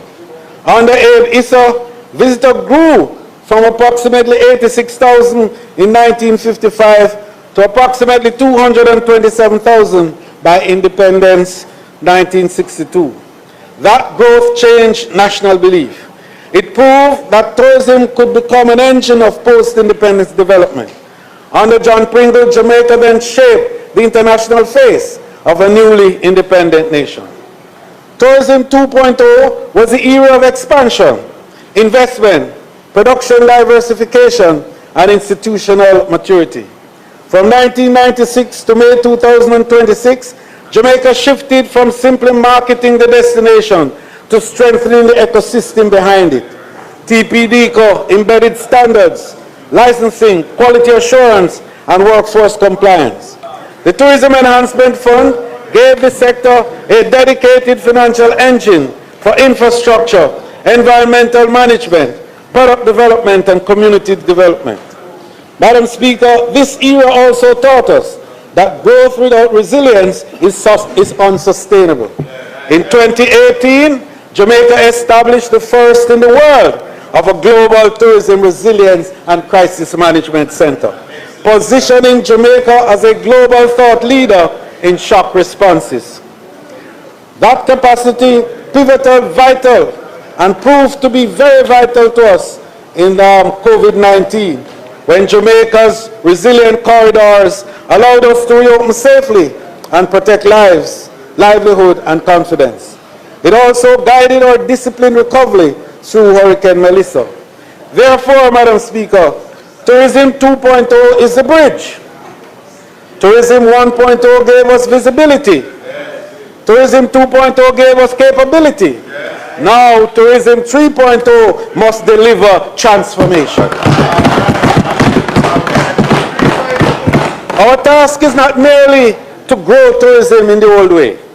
It is to move tourism to a higher level of national value, defined not only by arrivals and rooms, but by stronger local retention, deeper inclusion, better governance, resilient infrastructure, higher workforce capability, stronger community participation, and confidence that tourism is serving the national interest. Madam Speaker, as we step into this new frontier, our targets have to evolve too. You recall that our first target was 5 by 5 by 5. And that growth agenda, Madam Speaker, was behind the engine of Tourism 2.0. It did exactly what we asked it to do, driving up arrivals, boosting earnings, adding rooms, and creating jobs. But as we enter Tourism 3.0, we have to think bigger because our potential is bigger. Old metrics simply are not enough anymore. Moving forward, our new goal will be guided by the ministry's bolder, more visionary 10 by 10 by 10 growth program. That is to achieve 10 million visitors over the next 10 years and earn $10 billion for the people of Jamaica. This new framework is designed to multiply tourism success across 10 strategic pillars, ensuring deeper local integration, fairer opportunities, and real equity for everyday Jamaicans. So, Madam Speaker, now the context, roadmap, and governance for Jamaica's next tourism economy. 3.0 is not a slogan, Madam Speaker. It is a new development architecture for Jamaica. It begins with a powerful recognition. Tourism is no longer only about hotels, airport, cruise piers, beaches, attractions, and arrival. Tourism is an economy. It is a place where agriculture, manufacturing, logistics, culture, entertainment, health, wellness, technology, transport, finance, security, and community enterprises connect with the global visitor. It is where the farmer reaches the hotel kitchen, where the manufacturer enters the guest room, where the artist meets the global audience, where the worker, entrepreneur, investor, and community become part of one national value chain. The future we pursue, therefore, is not merely a larger tourism sector. It is a stronger Jamaican economy. That is the central proposition of Tourism 3.0. Tourism must not merely grow in Jamaica, tourism must grow Jamaica. It must mean more Jamaican produce in hotel kitchens, more Jamaican made goods in hotel rooms, more Jamaican culture in visitor experiences, more Jamaican entrepreneurs in value chain, more communities participating in the product, and more workers moving from, and listen to this, from employment to advancement, from service to certification, from vulnerability to security, and from worker to owner. And here, Madam Speaker, I want to pause to recognize two Jamaicans who started in the hotel business at the very bottom of the scale. And today, one, Shernet Crichton, is the first Jamaican managing director for an international tourism entity. And here is she in our audience. The second is Clifton Reeder, who is now the first Jamaican to be a regional manager for an international hotel chain.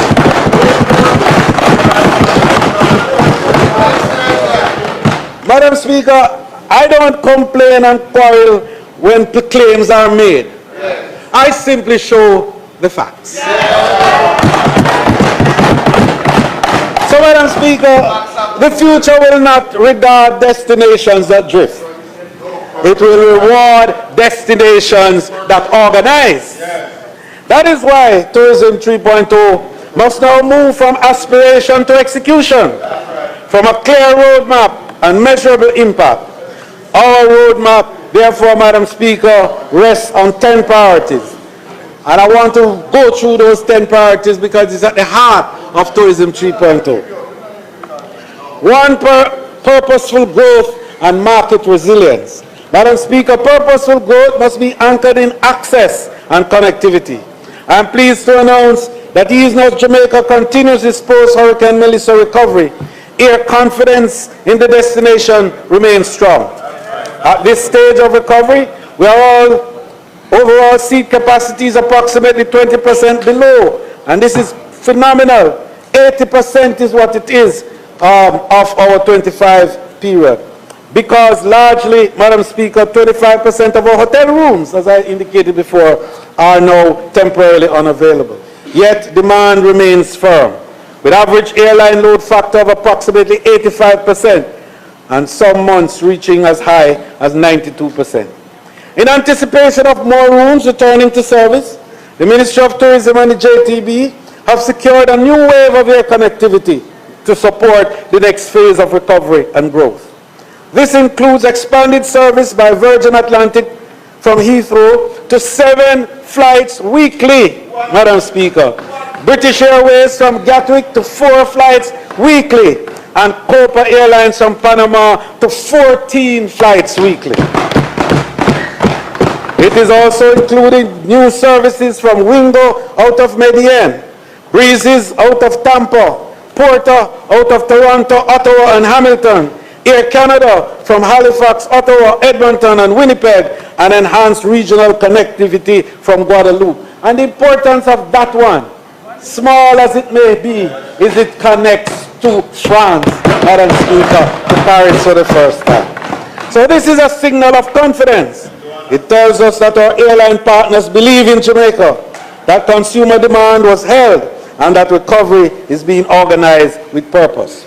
The second pillar, Madam Speaker, is cruise access and visitor conversion. And Madam Speaker, here I want to point out that my Minister of State is being made fully responsible for cruise development and expansion in Jamaica. And for those who think that that situation is not on track, because I heard rumblings to that effect when I was trying to get more flights to come to Jamaica out of Spain. You understand me? That approximately 1.5 million cruise passengers are expected to come this year, even with Belissa. And that is a powerful platform for growth. My Minister of State has had several encounters already with the leadership of the cruise lines all over the US. And she's come back with reports that cruise expansion and development is secure. And we are currently in some discussions that I'm not ready yet to tell us all about. But when it happens, cruise is going to account for nearly half of that 10 million visitors that I spoke about for the next 10 years. I say no more on that. The third pillar is destination upgrading and climate resilience infrastructure. Madam Speaker, Tourism 3.0 requires destinations that are visibly better, safer, cleaner, safer, and more resilient. NARA gives Jamaica the national mechanism to coordinate that work. Reduce fragmentation, accelerate delivery, and ensure that reconstruction begins and upgrading is happening. Madam Speaker, we saw the Prime Minister put a map which shows the type of development that is likely across Jamaica. All of those developments will inure to tourism product development in Jamaica.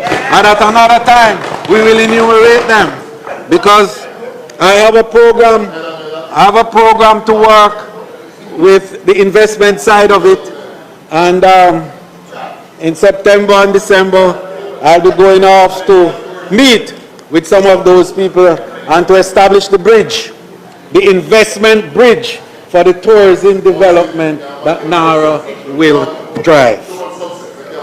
So, Madam Speaker, this is not recovery, Madam Speaker, only.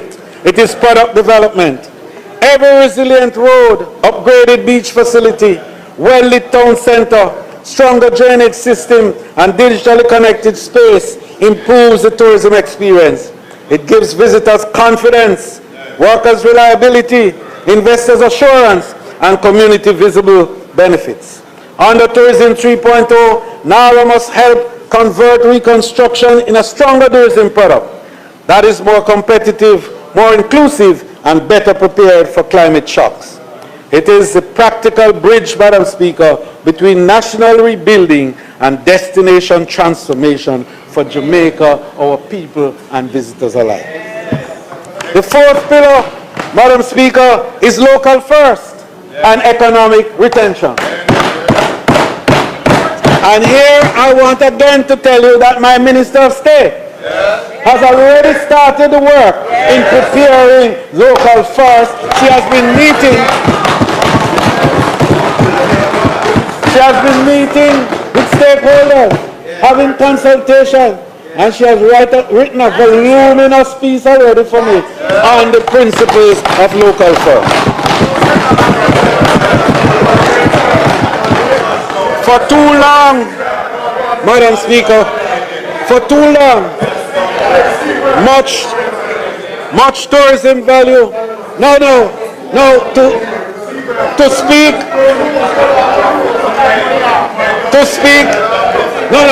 speak about the member from North Central St. Andrew would take me a full presentation.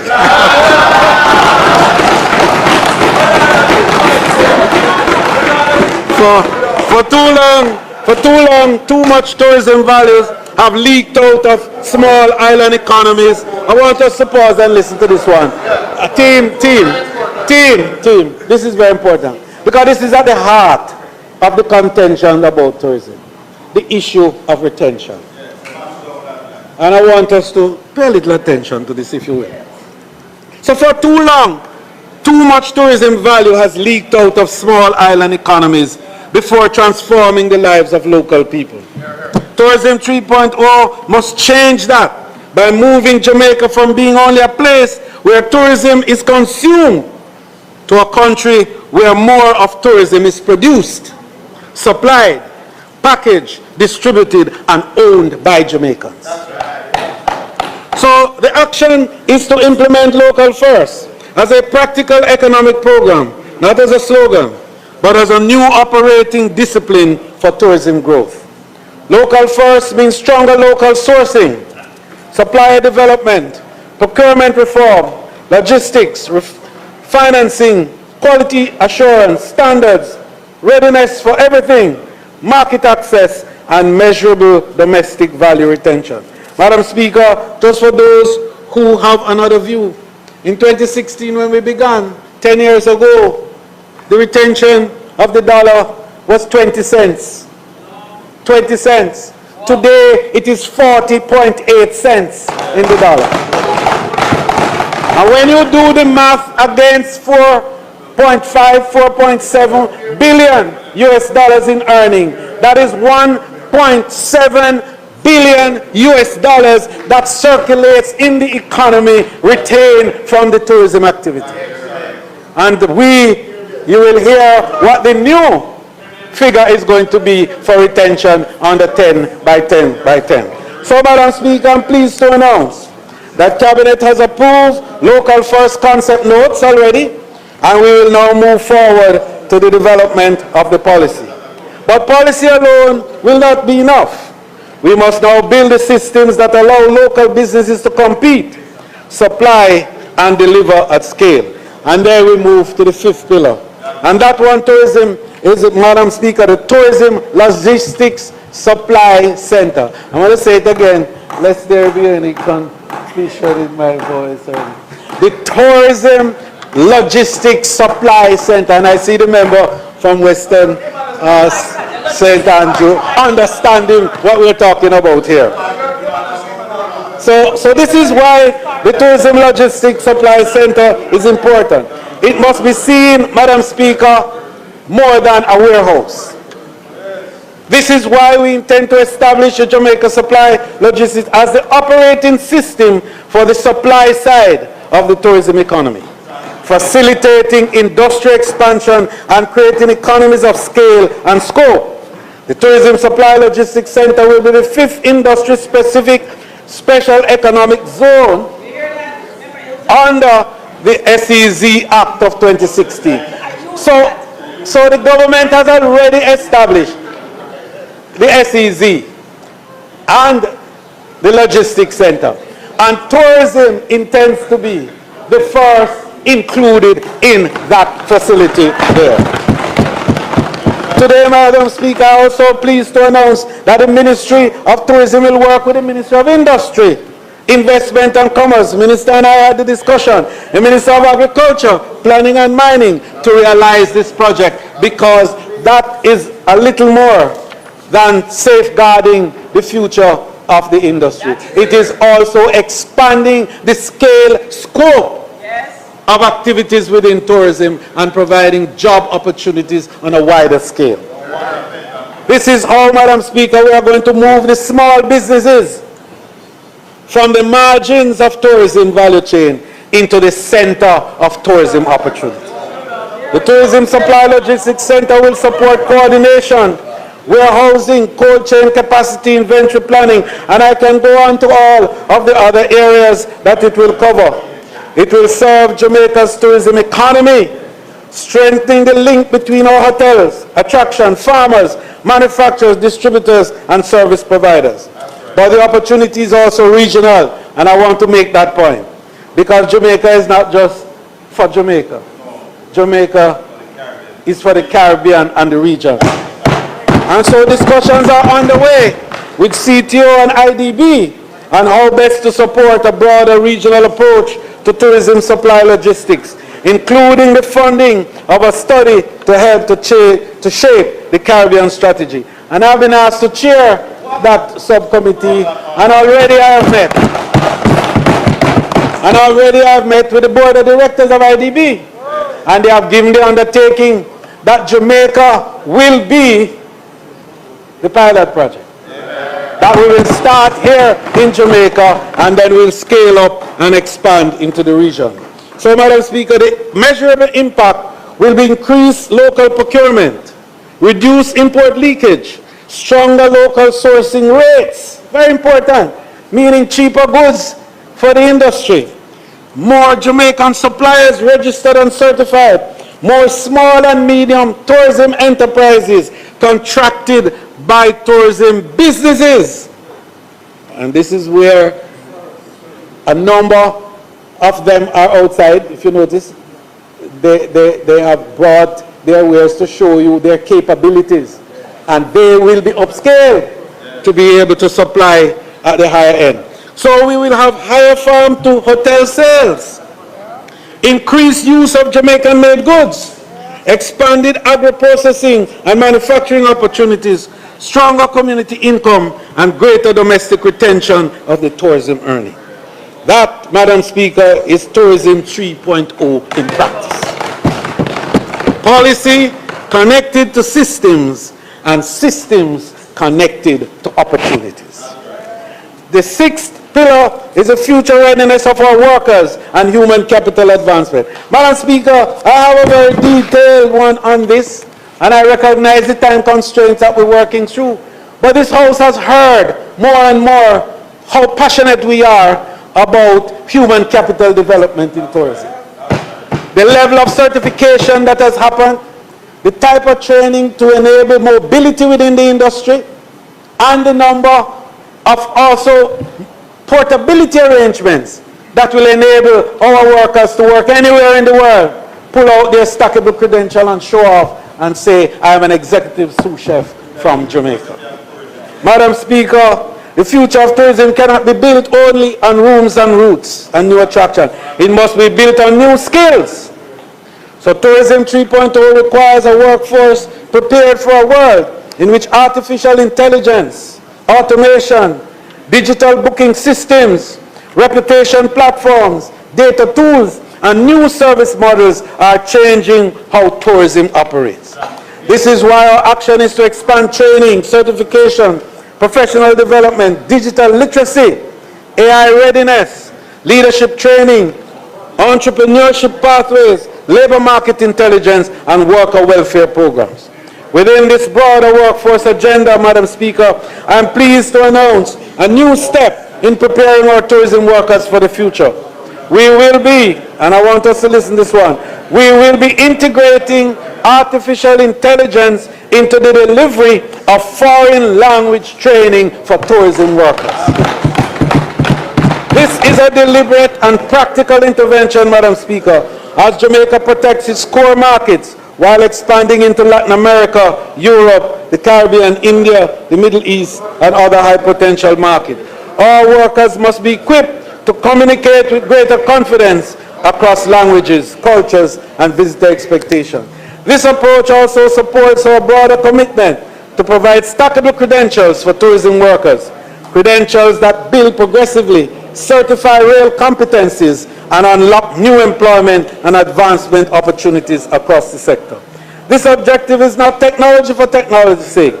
The objective is to better service, stronger confidence, higher employability, and greater upward mobility for the Jamaican workers. Madam Speaker, I could go on to tell you how it will affect the housekeeper and every layer of worker by not removing the smiles, but improving the efficiencies. And that's what we are all about. Madam Speaker, the seventh pillar is digital transformation, data and artificial intelligence. I touched on that a little earlier, but Madam Speaker, for your benefit, I just want to tell you that the Jamaica Tourist Board is building a more responsive marketing ecosystem. We are investing in advanced content systems and marketing tools that allow us to deliver more personalized communication, align our messaging with interests and behavior of individual travelers, and speak more directly to the audiences we are trying to convert. We have also introduced an AI-based multilingual digital concierge that uses real-time data to respond to visitor queries and support trip planning. Where needed, it can transition users seamlessly to live agents, creating a smoother path from interest to action. This is supported by a modern content framework that structures Jamaica's destination information so that it can be accessed and understood not only by people, but also by AI-driven platforms that are increasingly shaping how travelers search and plan. This matter, Madam Speaker, it does matter because visibility alone is no longer enough. Jamaica must discover and understand more and more. And we must become more bookable and to provide a more persuasive channel and to utilize technology in a way that influences traveler behavior. We're also placing greater emphasis on data agility. One of the key initiatives underway is a centralized real-time insight dashboard that will bring together audience behavior, tourism trends, Jamaica-specific performance data, and campaign performance into one integrated view. This will also help us to see what is happening as it happens, adjust our messaging quickly, optimize media spend, and capture emerging opportunities before they pass. Madam Speaker, we move to the 8th, and I beg you the time to just finish definitely 3.2. We have two more pillars on this. Destination assurance, standards, and visitor confidence. Madam Speaker, the modern traveler. Yes, please, yes. The rules of the house is that you should ask it. Yeah. Madam Speaker, the modern traveler is making a trust calculation before every trip. Firstly, they ask, is the destination safe? Is it clean? Is it reliable? Is it prepared? Are the standards high? Can I move with confidence? If something goes wrong, will the system respond? Those are the key questions that Tourism 3.0 must answer for a more disciplined and structured destination. And that is why we are strengthening licensing, registration, standards, inspection, compliance, enforcement, health resilience, environmental responsibility, visitor safety, service quality, and crisis preparedness. Destination assurance policies, Madam Speaker, has already been tabled in the House, and we will move to the next stage thereafter. Madam Speaker, we've done studies on destination plans for St. Thomas and Negril, and we are moving to other areas as we have discussions with them all. Madam Speaker, tourism worker welfare is at the fundamental element of destination assurance. We cannot promise our visitors world-class, seamless, and authentic Jamaican experience if the very people who deliver that experience do not feel secure, valued, and empowered. Our strategy anchored in this promise are three critical pillars. First, the robust human capital development I spoke about. Secondly, the tourism workers pension scheme. And Madam Speaker, beyond that is the tourism housing development program, which already 3,000 houses are under construction for workers. We are also going to require that every investor that comes to Jamaica building 500 rooms or more must have a provision for housing for the workers of the industry. The final step, Madam Speaker, is a discussion which we have commenced with some of the mortgage houses in the country to look at something we call patient mortgage. Patient mortgage, to allow for the tourism worker who, because of the structure of income and perhaps not able to bring all their income into one package, will be able to have longer mortgage so that they could pay a lower rate and be able to access housing in Jamaica. But that's a study and discussion which is on. The final area for worker labor market ecosystem that we are working on is a HMO. And having looked at how our tourism pension scheme funding is accreting, we are looking down the road to see how we can look at now a health plan for the workers of the tourism industry. Madam Speaker, the 9th pillar is the development of public and community spaces. And this one is very critical to all of us, especially MPs in this House. Madam Speaker, the same principle applies to the spaces where tourism and community life meets. Destination upgrading is not about hotels, airports, and cruise piers only. It is about the public and community spaces where ordinary Jamaicans live, work, trade, gather, and welcome the world. A visitor experience through Jamaica is more than a room or a hotel. To that extent, Madam Speaker, we are going to strengthen the very popular Spruce Up on the Corner program, which already has brought, Madam Speaker, some 35 community projects last year and spent over $129 million for the benefit of community development. Minister, Since we began the program, 417 community projects have been established and over $1.9 billion expended in the process. Madam Speaker, Minister, you have no more time left, so could you wrap up at 10.0 Madam Speaker, I'm and wrapping up summarize, just now. do not read. Thank you for your indulgence. I appreciate it very much. Madam Speaker, I'm going to have to come back with statement by ministers to complete, because the future and the look of tourism is important for us to understand, because we are creating an economy here. We're not talking about an industry. We're talking about an economy. So the final pillar, Madam Speaker,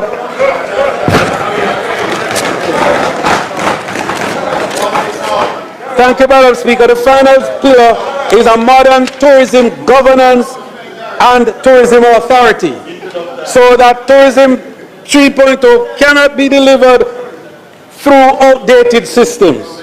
We cannot ask the sector to move faster if our institutions move slowly. We cannot ask the investor to trust the future if the rules are unclear. We cannot ask the communities to believe in tourism if the benefits are not visible. And so, Madam Speaker, we intend to establish to repeal the current Tourism Act, the one which we brought before. We have removed that, of course, a very important part of the new tourism, because today they represent 30% of the visitor arrivals in Jamaica. And I just quickly make the point before I close that, Madam Speaker, we will be talking more about the Tourism Authority and the governance structure which will define the way forward under Tourism 10.10. But, Madam Speaker, just allow me to wrap up now by saying that the future, Madam Speaker, the direction that we are choosing, a tourism economy that is trusted because it is well governed, resilience because it is prepared, inclusion because it is local, competitiveness because it's intelligent. Madam Speaker, this is the direction. Tourism 3.0 will move from policy language to institutional action. And we will ensure that the outcome from this great industry will inure to the people of Jamaica, and we will change the name and the reference from being an extractive industry to be an extracting industry for the people of Jamaica. Tourism Minister Ed Bartlett, and that was a rebroadcast of his sectoral presentation in the Parliament on June 23, 2026. We're going to make way now for the World Cup of Football. Oh, no football yet. It's the World at Noon.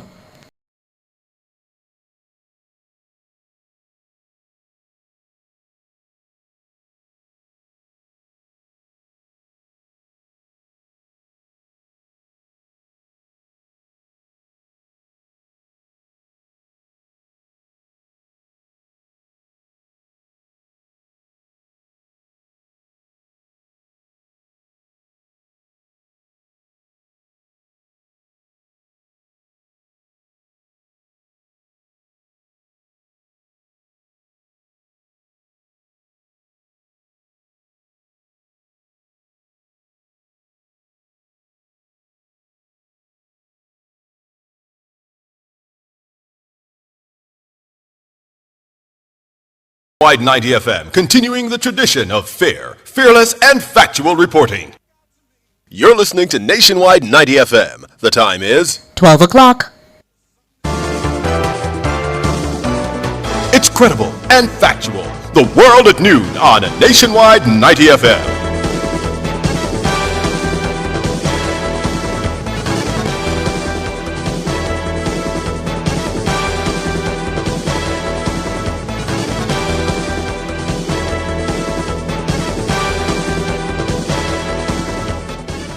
Good afternoon, I'm Robianne Williams. Coming up in the World at Noon for Wednesday, June 24, 2026. Confessed triggerman in the killing of 10-month-old Saraya Paulwell and her mother to be sentenced on July 24. Health Minister says public health facilities are crippled by poor management, not staffing or equipment shortages.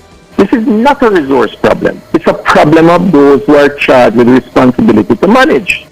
Dr. Darian Henry is gracious in defeat to new JTA President-in-waiting Dr. Maureen Mullings Nelson. NCDA says it's working to address the rising use of synthetic drugs among young people. In regional news, massive marijuana find in Trinidad and Tobago. In international news, UN Commission finds Israel has been deliberately targeting children in Gaza genocide. And in sports, veteran football pundits say Ronaldo is Portugal's best offensive option. The details after the break.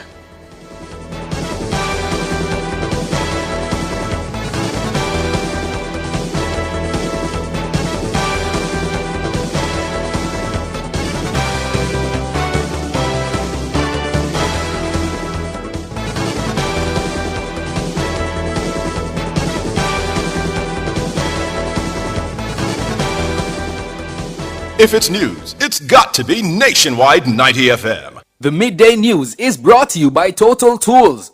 Every tool, every trade.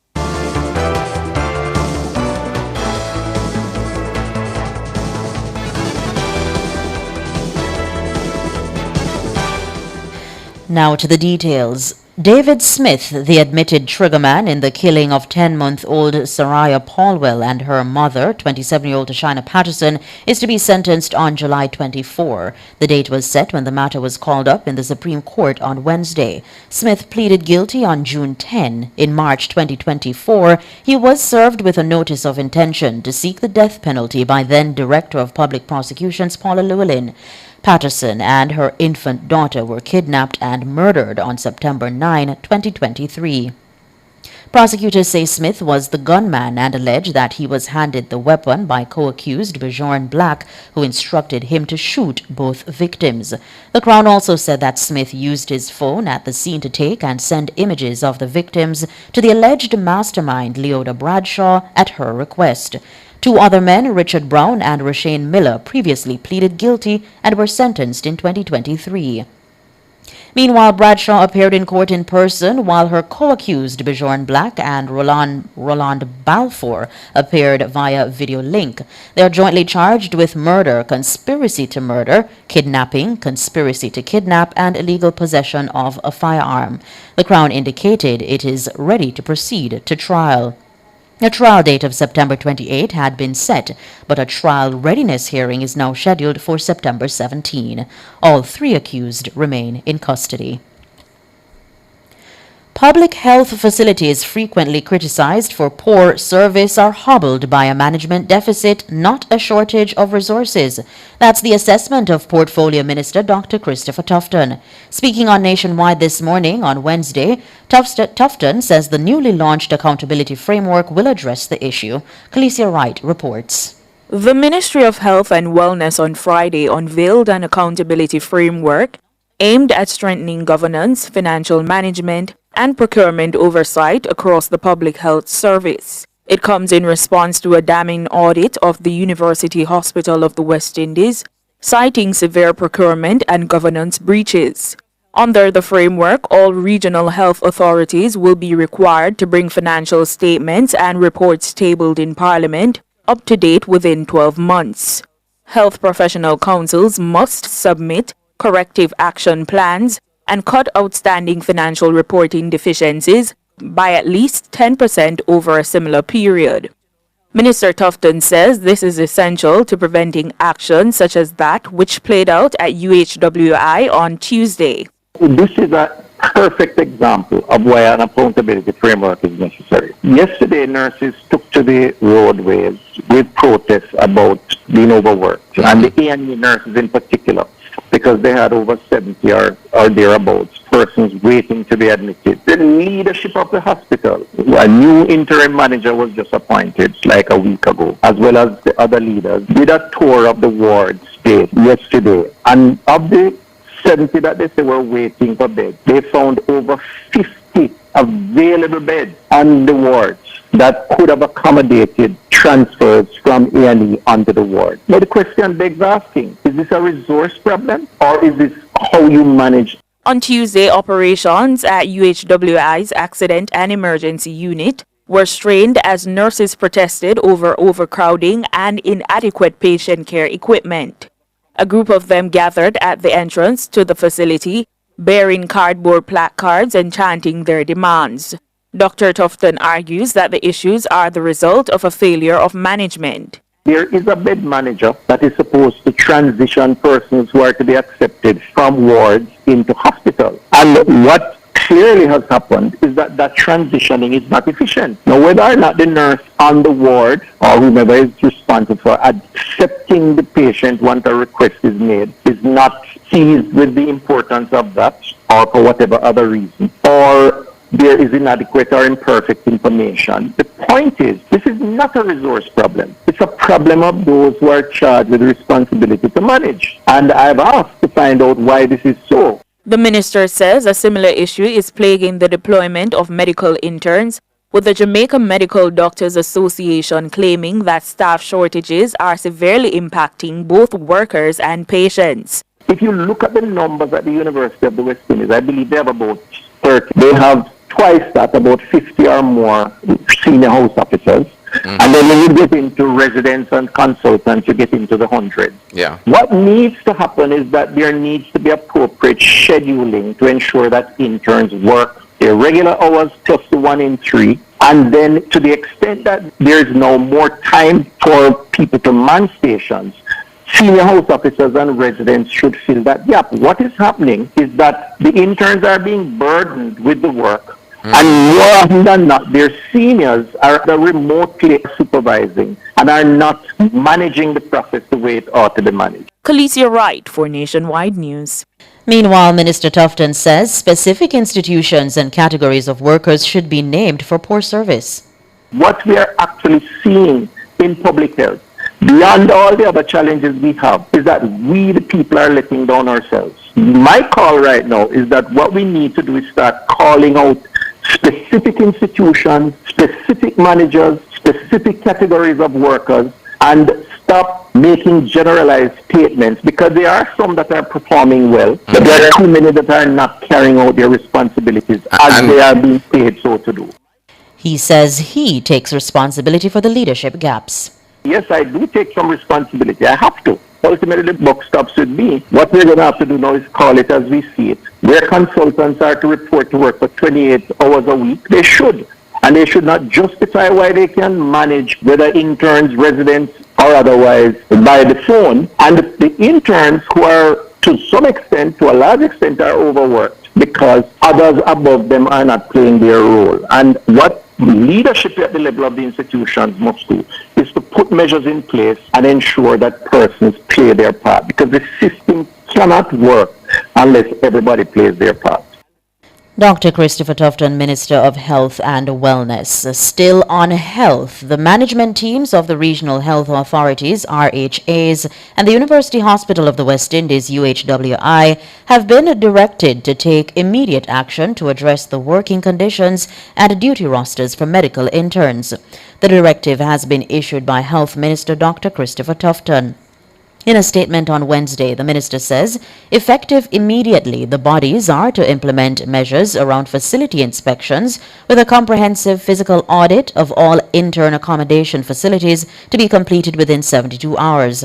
The findings of this audit are to be submitted to the Permanent Secretary's office no later than this Friday, June 26.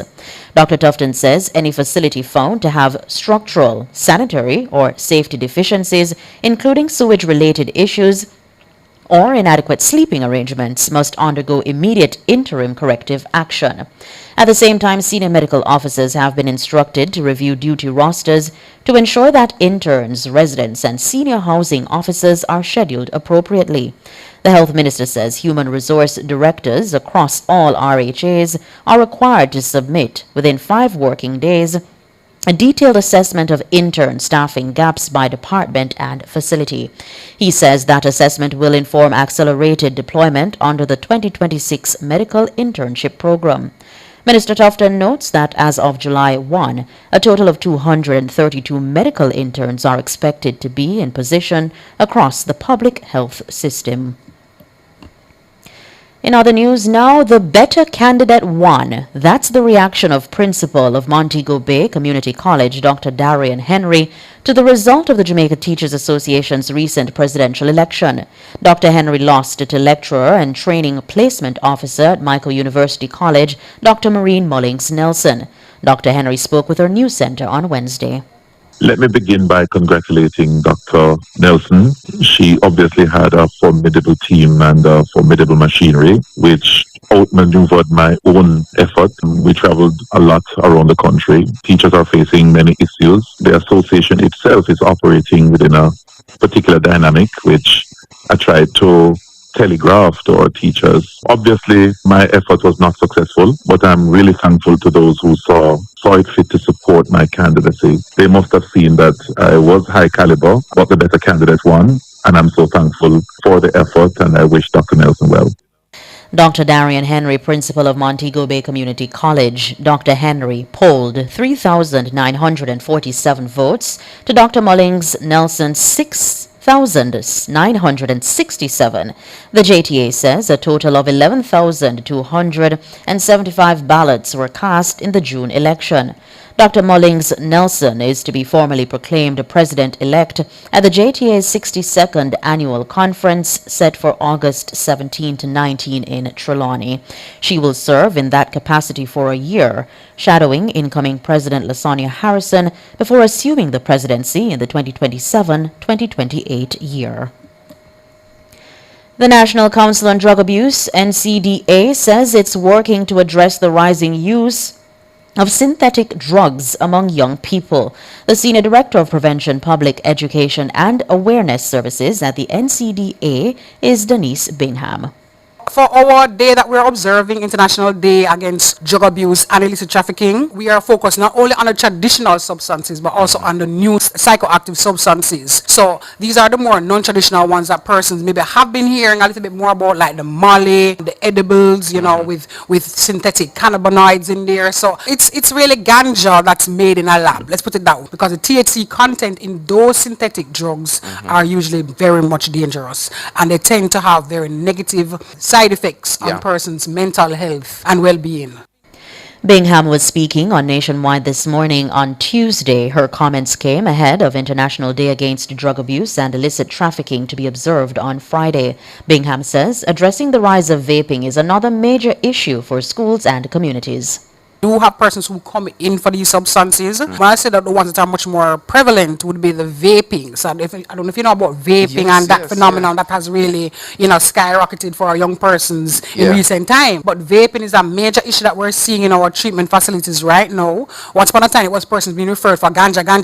Now it's vaping. And schools and communities are facing a really major problem here in curtailing this issue. So vaping is a big one for a young person. So you'll see the Molly, but those are like the subsets in the parties and stuff like that. Those are happening in that kind of setting. But we say mostly coming in though from the schools and the communities would be the vaping for the young people.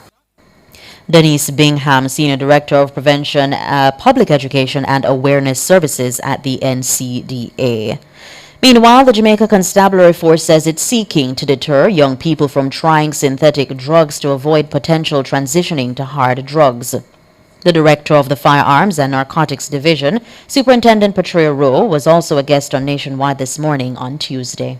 So synthetic drugs has its implication. Our demand reduction efforts is to say to parents, look out for these colorful candies. Yes. They're attractive looking. It's a profitable business for people who trade in it. Our efforts is really to intervene and stop the sale and dealing and trafficking of it. It is being introduced to our young people at parties to give you a nice vibe. But of course we believe that over time it will allow them to develop a stronger appetite for hard drugs. Superintendent Patria Rowe, Director of FNID.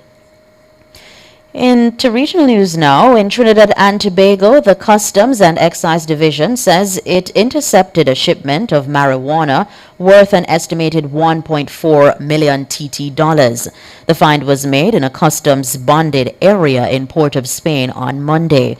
They say the drug was discovered in 11 packages. Officers also reportedly found a separate package containing a black metallic object resembling a firearm concealed inside a washer and dryer.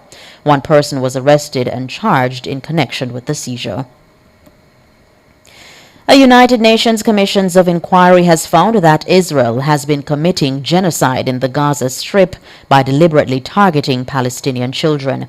In a report published on Tuesday, the Commission also accuses Israel of crimes against humanity and war crimes in the Gaza Strip, as well as war crimes in the occupied West Bank. Chairman of the UN Independent International Commission of Inquiry on the occupied Palestinian territory, including East Jerusalem and Israel, is Srinivasan Muarlidhar. He presented the findings at a press conference in Geneva, Switzerland on Tuesday.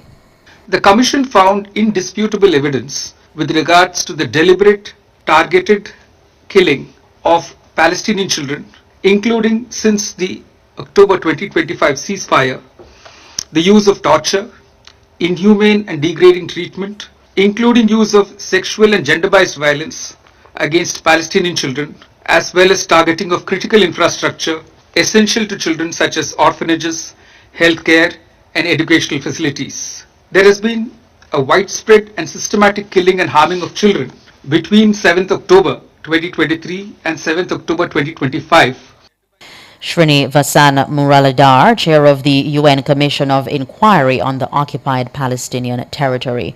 Israel's foreign ministry said it utterly rejects the commission's report, calling it a sham and a propaganda piece as outrageous as its previous ones. Also in international news, more than 1,000 schools in England and Wales were shut or closed early Wednesday as temperatures across the UK soared. Southern England was forecast to see highs of around 37 degrees Celsius. A red warning for extreme heat in parts of England and Wales has been extended to cover more of southern England. It's the Met Office's most severe level of alert and means there could be a risk to life as well as transport delays. That's it for local, regional, and international news. Sports is next.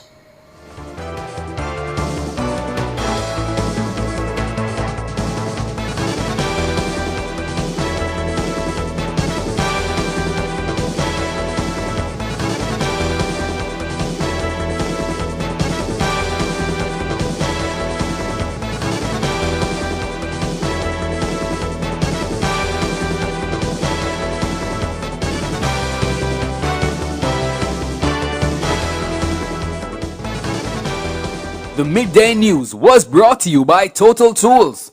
Every tool, every trade. How to change a tire, ride a bicycle, do your math homework. Dads spend their lives teaching us lessons and helping us grow securely. Open a CIBC Caribbean fixed deposit account to honor Dad and make lump sum deposits for birthdays, holidays, special occasions, or simply to express your appreciation and enjoy the returns. Deposit $250,000 or more and you'll receive a hardware store gift voucher for Dad. Open your account today at CIBC Caribbean. Conditions apply. From the Nationwide News Network, comprehensive, up-to-the-minute local and international sports news, this is the Nationwide Sports at Noon.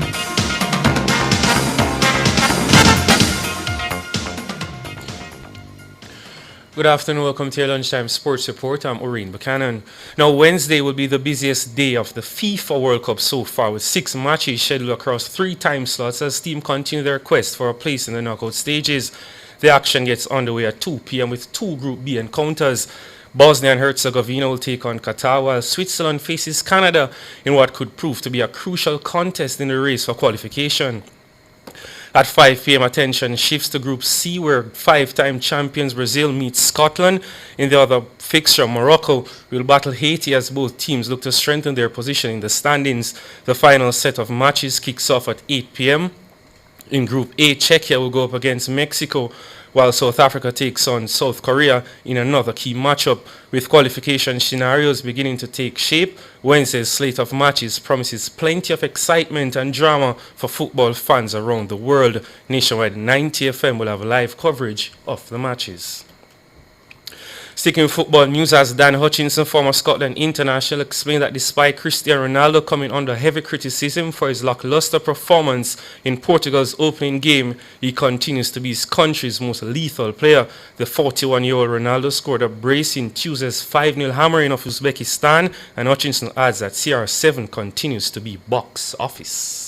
Obsessed with his age and think, well, a 41-year-old shouldn't be starting for Portugal in the World Cup. Well, he might be Portugal's best option. Gonzalo Ramos has not exactly played too many games for PSG. He plays for Al Nassr, who have just won the title. Their wide players are Sadio Mane, Kingsley Coman and João Felix behind him. Guys that can get in and around him, support him, allow him to be the box player. So if you've got someone like Ronaldo, and Messi's another one at his age, you don't expect them now to do loads of groundwork and look at the distance covered and see 12, 13k. What you want from Ronaldo is the width of the 18-yard box. You play in there, and it's our job, midfield players, wide players, to get them the service. In the process, Ronaldo became the first player to score in 6 editions of the FIFA Men's World Cup. Hutchinson shared that Ronaldo should be cherished while he's still around.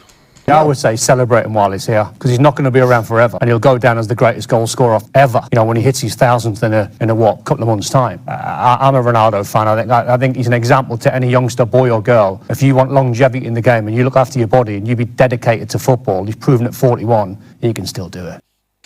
Dan Hutchinson.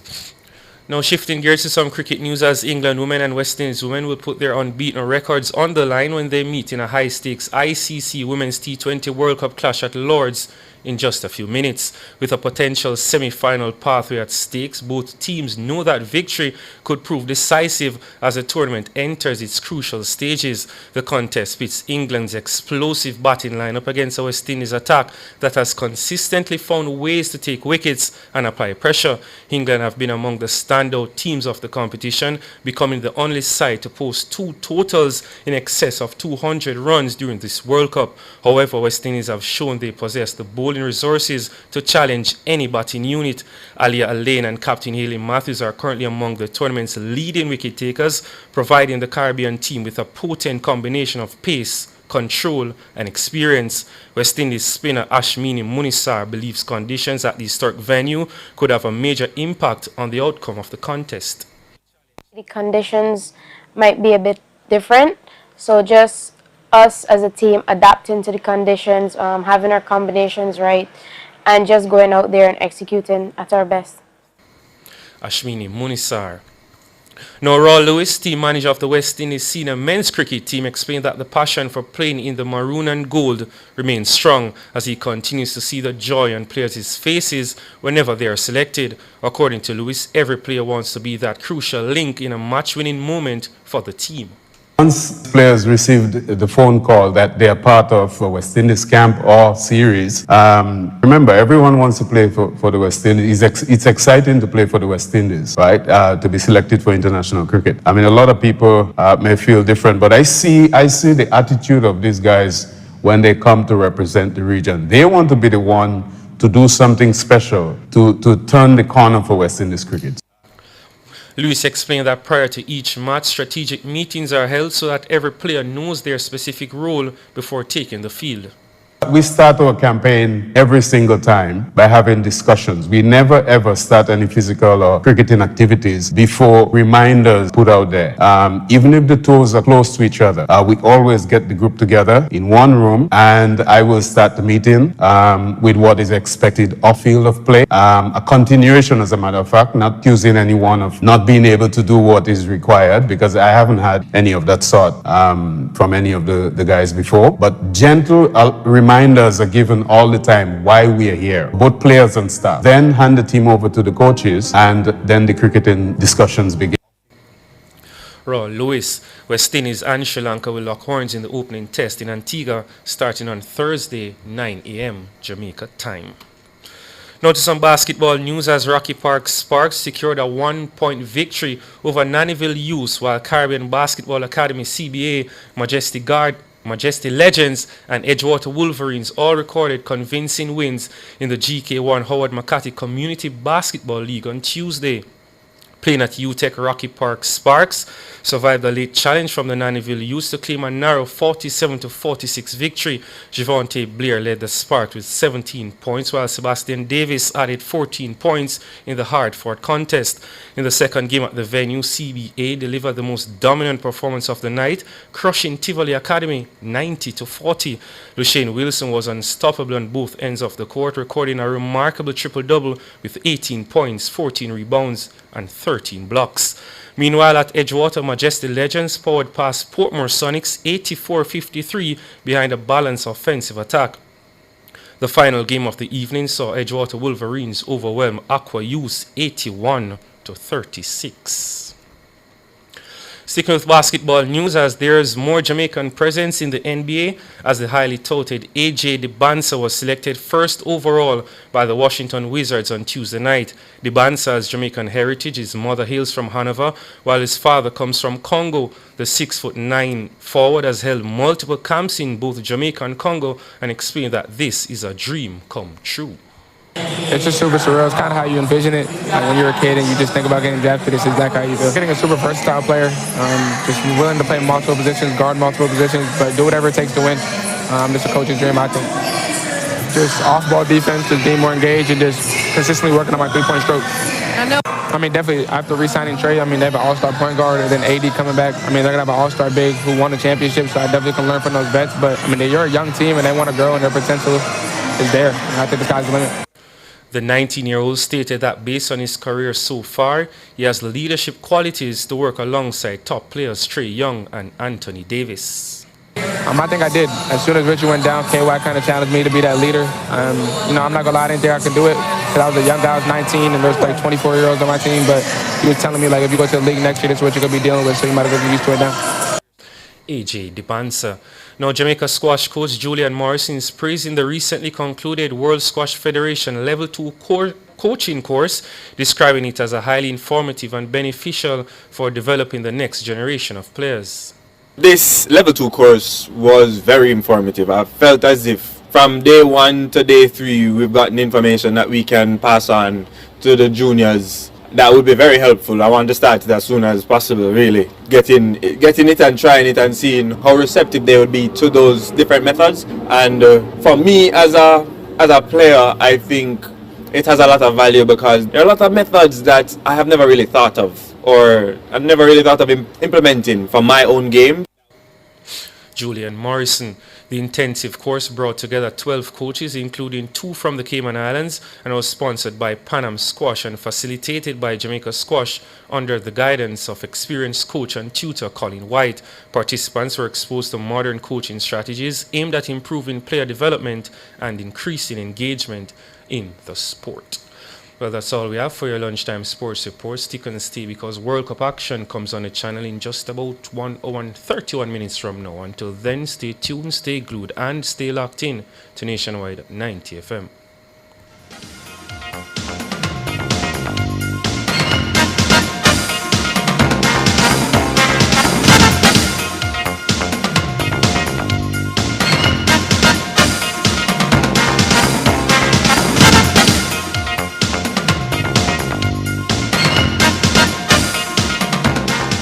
Welcome to the new era of identity management. The National Identification and Registration Authority, NIRA, brings together the Registrar General's Department and your secure national identification card under one organization. From birth and marriage services to your national ID card, NIRA delivers secure, simple, efficient service for Jamaicans. Visit our offices to learn more. NIRA, safeguarding your identity, securing your future. One secure identity. I just wanna have fun. So me send me a gold magnum, $700 give you one. That mean even if it's turn up. Magnum, the champion of dancehall. Must be 18 years or older to drink. Drink responsibly.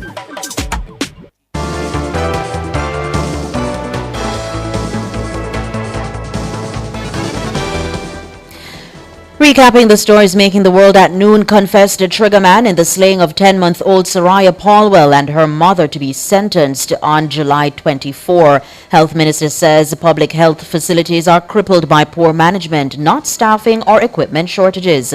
Dr. Darian Henry is gracious in defeat to new JTA President-in-waiting, Dr. Maureen Mullings Nelson.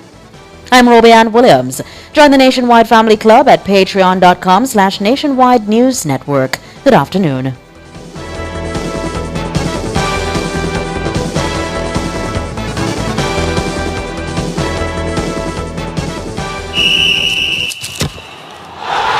This is Nationwide's FIFA World Cup Fact.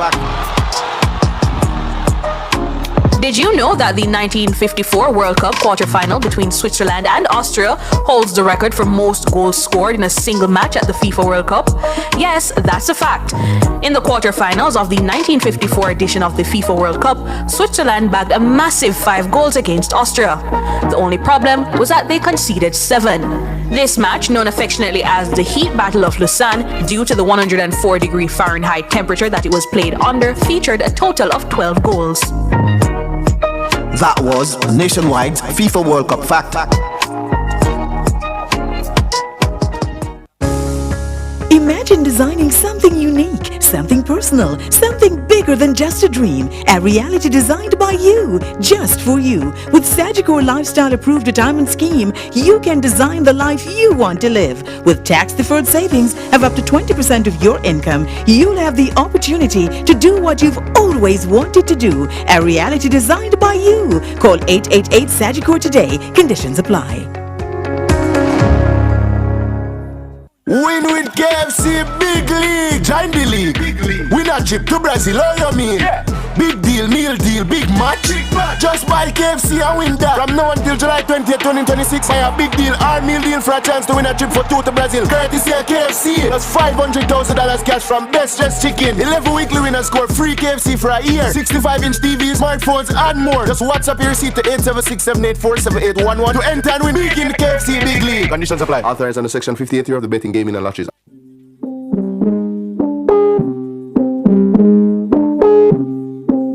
This is Nationwide's World Cup Player Profile, brought to you by Century 21 for everything real estate. Norway's Erling Haaland jets off to the FIFA 2026 World Cup in blazing form. The Manchester City striker is fresh off his 3rd EPL Golden Boot trophy in 4 seasons, scoring 27 goals in 35 matches. Norway was perfect in qualifying, winning 8 from 8 and scored a European qualifying best 37 goals. Haaland was ruthless in front of goal, scoring 16 goals in 8 games, thus breaking their 28-year wait to return to the showpiece event.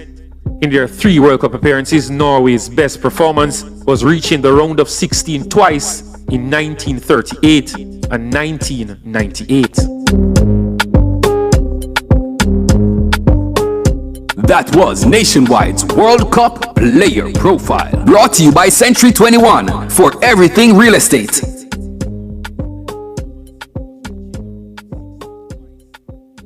In minutes, you're covered with Scotia Protect. In minutes, you're covered with Scotia Protect. It's the best you can get, and you won't have to fret. Oh no, no long forms, no long waiting, just a few clicks, no time wasting. Get coverage for your home and auto, quick, no hesitating. With Scotia Protect. Get home and auto insurance online in minutes with Scotia Protect, powered by GK Insurance. Visit scotiaprotect.com today. Terms and conditions apply. Our phone numbers are 630-9371, 630-9372, 630-9373, and 630-9373.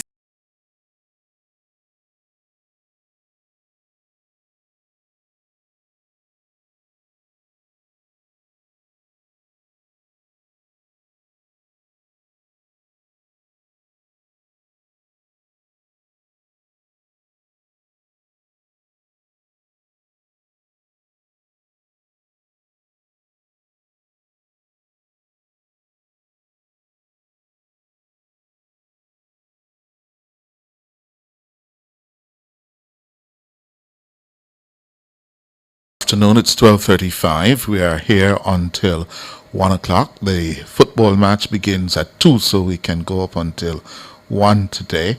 In the news, the world at noon today, the very sad, tragic, disturbing matter of the killing of 10-month-old Soraya Polwell and her mother, 27-year-old Tashina Patterson,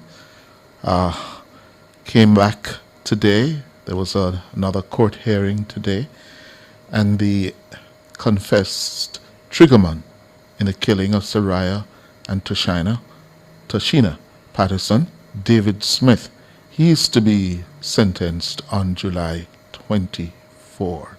Yeah, and that date was set when the matter was called up in the Supreme Court this morning. You may recall that Smith pleaded guilty on June 10. Yes, in March 2024, he was served with a notice of intention to seek the death penalty by then DPP Paul Llewellyn. And the circumstances of this case is so tragic and disturbing. Yeah, 27-year-old Tashina Patterson and her baby daughter were kidnapped and murdered on September 9, 2023 in the Warwick Hills in Philip Polwell's constituency of East Kingston and Port Royal. Philip Polwell being the father of Soraya, and her mother, the mother of Tashina. I keep on saying Tashina. It's Tashina. What is it? Tashina? Yeah. And this story is not yet complete because the mastermind, it is being alleged, is Leota Bradshaw, who was in a relationship with Polwell. She was the mastermind. Prosecutors say the gunman, David Smith, yeah, he was the triggerman, and the prosecutors are alleging that he was handed a weapon by co-accused Bjorn Black, who instructed him to shoot the baby girl and her mother. The Crown also said that Smith used his phone at the scene to take and send images of the victims to the alleged mastermind Leota Bradshaw at Bradshaw's request. And that is what is so disturbing. Yeah? And all the facts are not yet out. I suspect we'll hear more. Two other men, Richard Brown and Roshane Miller, they previously pleaded guilty and they were sentenced in 2023. Today, Bradshaw appeared in court in person, while her co-accused Bjorn Black and Roland Balfour appeared via video link. They are jointly charged with murder, conspiracy to murder, kidnapping, conspiracy to kidnap, and illegal possession of a firearm. The prosecution says it is ready to proceed to trial. A trial date of September 28th has been set, and a trial readiness hearing is now scheduled for September 17. All three accused remain in custody. But we're also learning that Leota Bradshaw wanted a plea deal with the prosecutors, saying, I gather, that she wasn't the mastermind. Yes? But apparently the Crown is not prepared to accept her plea deal. Yeah? And it's going to go to trial. But all in all, a very, very sad and tragic, brutal incident that will go down in the history of Jamaica as one of those crimes that jolted the country. Yeah. And I think the documentary ought to be told when this is over, when the trial is over, as to what went down, why, and the crime scene, Warwick Hills. Why Warwick Hills? Why did she choose there? Why did they choose there to commit the murder? Anyway, Ian, good afternoon. Good afternoon, Mr. Hughes. How are you? I'm alive and well. Great, great. You know, it's a very sad episode. I do agree with you. I don't even like to remember it. But you know, I'm calling you about, I heard you did an interview with the Prime Minister. I don't know if it's Monday or Tuesday. Monday morning it was. Monday morning. And I really appreciate that interview so much, you know. And what came out. One of the things that I want to pick up on is well, it's yet to be confirmed, but I don't know if you said it during the newscast or you said it while the Prime Minister was on, that the Integrity Commission wrote back to the financial FID asking them to reconsider something to that effect. I think that was in the news that evening. The news? Yeah, it was in the news. Yes. And when I heard it, I found it, I said, if that is true, then that is something dangerous, Mr. Hughes. Because it gives an impression that the IC is bent on one outcome. And that's the problem I'm having with this whole entire episode, that the IC is only prepared to go one direction, that a charge should be made, despite having their own no charge was laid against the Prime Minister. They hired international forensic audit, and nothing came out of that. But yet still, why is it that they're still pushing a particular way, Mr. Hughes? Only God knows, and them.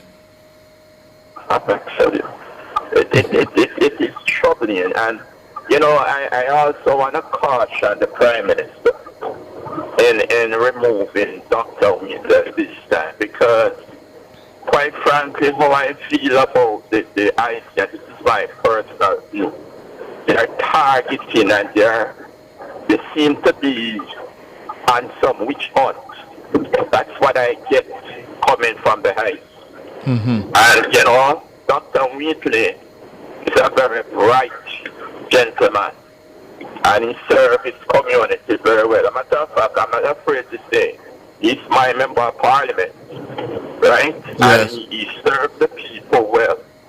And you know, it seems that there's a targeted effort to go after certain individuals by the IC from the Jamaica Labour Party, and we cannot allow a creature that was not elected by the people to continue on this kind of trend and the way they operate.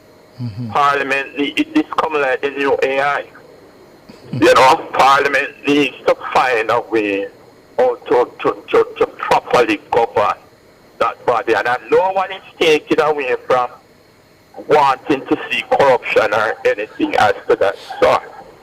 But what we're getting out of the IC is a deliberate, that's why I feel, a deliberate attempt in trying to get a certain outcome. And that for me is dangerous. It is dangerous. It is not good for the democracy. It's not good for governance in the country. The Integrity Commission is an institution. Well, it's not an institution. It hasn't gotten there yet. But it's a fledgling entity. And if we are going to strengthen democracy over the coming years, sir, we have to do a rethink of it. Yes, we'll have to make the tough decisions that have to be made as to how we're going to not only protect it in law and determine how it does its work, but we will also have to revisit some of the lessons, yeah, that we have learned, or experiences we have had over the last decade with it, and legislate accordingly, because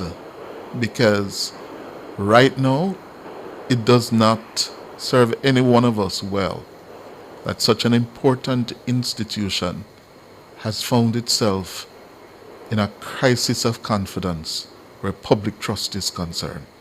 Nobody wins. Nobody wins. Yeah? And it is going through a crisis of confidence. Yeah? People have strong views either way. Yeah?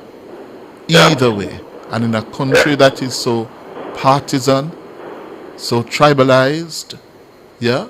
So the democracy, the two-party system, so competitive, institutions like the IC, or bodies like the IC, have to be very careful and be fair in how they conduct their work. Yes? And it virtually needs a restart. Sure. It needs a reset. Yes. I strongly agree with you. I strongly agree with you. But you know what I wanted to Mr. Hughes, I don't know your view on it. So it is said that we are all innocent, right? Until proven guilty. Yes, that's a basic legal principle. Yeah, on which the law is based. Why should it be there? And this is what I always say is unfair. Whether jail, fair, PMP, it doesn't matter to me. When the IC or anybody recommend the charge, and it is then blasted all over the airwave, media, in the paper all over, and all different bodies running out and saying, oh, they're resigned. And then in the end, when it is tried in the court, absolutely nothing comes out of it. But yet still, you are forcing the individual to resign even before the court have a say in the matter. I don't think that is fair. I don't think that is fair. I will say this though. I'll say this in response to your observation. Yes, sir. Yes. When you are in government or in leadership in government, and by government now I'm speaking of the system of government, and the system of government includes the governing party and the parliamentary opposition as well. So it's not only those in power, but right across the system, because as you know, are you there, sir? Hello? Yes, I'm here. Yes, I'm here. as you know, the opposition, yes, is His Majesty's loyal opposition, and is a part of the Westminster parliamentary system of governance that we have. So they are a part of government. Yes? So it's in that sense I'm using governance or government. And something can be morally, ethically wrong. Yeah? Based on our values as a society, as a people. Yes? You can say that is just morally wrong. And if any one of our leaders is caught in such a wrong, yes, then the practice, the convention over the decades is for that person to leave government, to resign. Yes? Because if you don't, then whatever you do or say, yeah, will somehow be undermined because of this hanging over your head, which is different from being criminally charged and convicted. Yeah? So you can do something that is wrong, but it's not a crime. Yes? And you have to make that distinction. When you are in, especially when you are in the government structure, yeah, you have to be careful that you have to protect the system, the integrity of the system. Yeah? Now, where the IC is concerned, there are some specifics of the case of Dr. Wheatley. Yeah? One, the crisis of confidence in the work of the IC. That is a big factor. And you have a view that is saying that, listen, we can't trust this IC, this commission. Dr. Wheatley's attorneys have said, listen, we want the DPP to rule whether there is a case that is credible on which to proceed to charge him. Let's await that. Yeah? So, but the principle, yes, to speak to what you're saying, the principle, if you're in government and you're caught in the wrong, especially on something which is not criminal, yeah, then you should go. But currently how the IC is operating, Mr. Hughes, it seems it is trying to force the government to capitulate, because the things that you find first is the Prime Minister, and if you notice the persons that are targeted, I mean, you question these things and what is it they're pushing for, and not only that. And that is born out of the sense of the crisis of confidence that it is gripped by. If it were a different IC that is seen as fair, credible, trustworthy, you wouldn't be asking these questions of it. No. That's it. That's the point. That is why we have to fix it and restore its credibility and the public confidence and trust. Yes. Yeah? But quickly though, what I wanted to ask, I know you spoke. No, sir. I have to go now. I have somebody else holding for quite a while. Yeah, all right. Thanks so much, Mr. Hughes. You're welcome. Anthony? Who is it? Is it Anthony? No, this is Rohan Tomlinson. Rohan Tomlinson. Go ahead, Rohan. Good afternoon. Good afternoon. Let me get straight to it. I was advised at some point if one has benefited from this show to make it known, because sometimes we complain, but when the benefit comes, we don't follow up the call to say such an action was done and to pay respect. So I appreciate some action that was done earlier in the year. I had called for Jonathan Grant. They were having a challenge with math teachers for a particular grade. And within a week or two after some calls were made by your station, I spoke to the child and she said they now have a math teacher and they've had one since. So I must applaud your station for the action taken. I don't know if we should get credit for that or the leadership of the school. Should it? Well, you initiated it. Oh, I see. Okay. The school must be commended for getting it done. Yes, but sir. the fact that you initiated it, I'm giving you credit. Thank you very much. We appreciate that. Thank you. You are an action station, so I appreciate that. All right. Secondly, I am a taxi driver, but I'm also a Christian. Yes.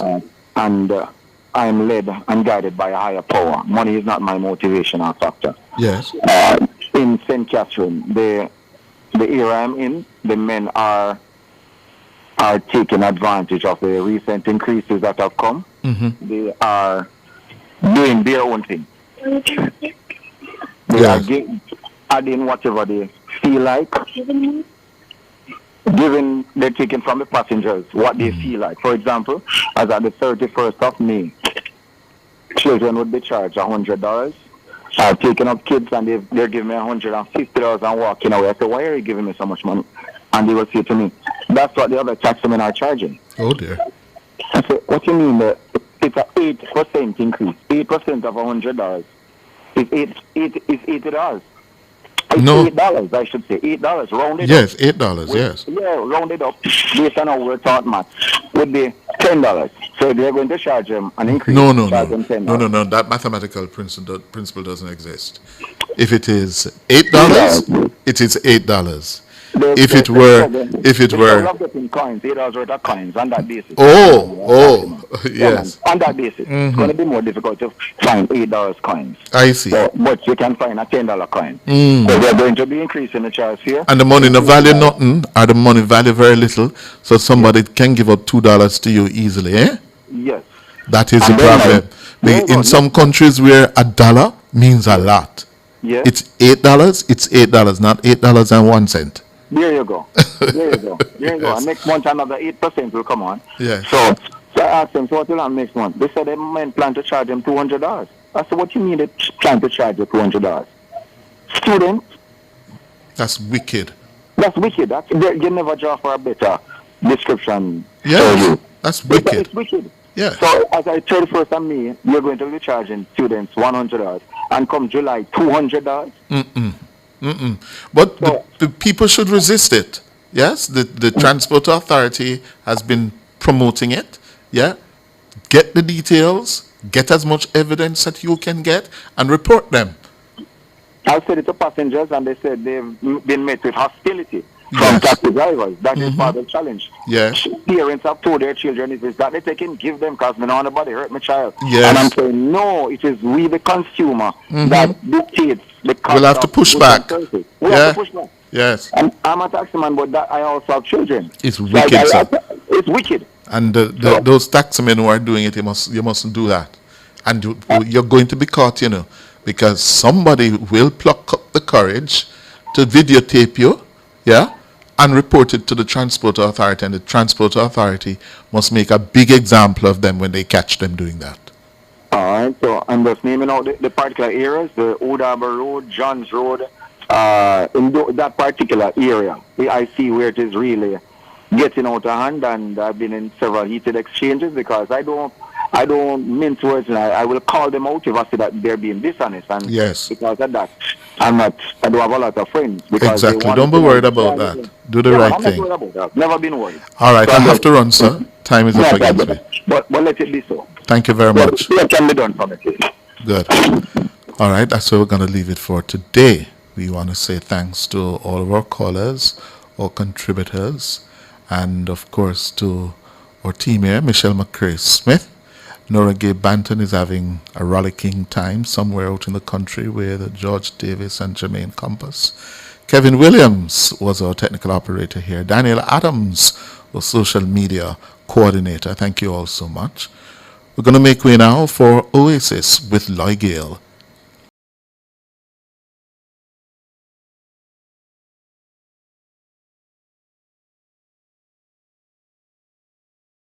You've just heard Cliff Hughes online on Nationwide 90 FM. Join Cliff Monday to Thursdays between 10 a.m. and 1 p.m. for Cliff Hughes Online. Like a rock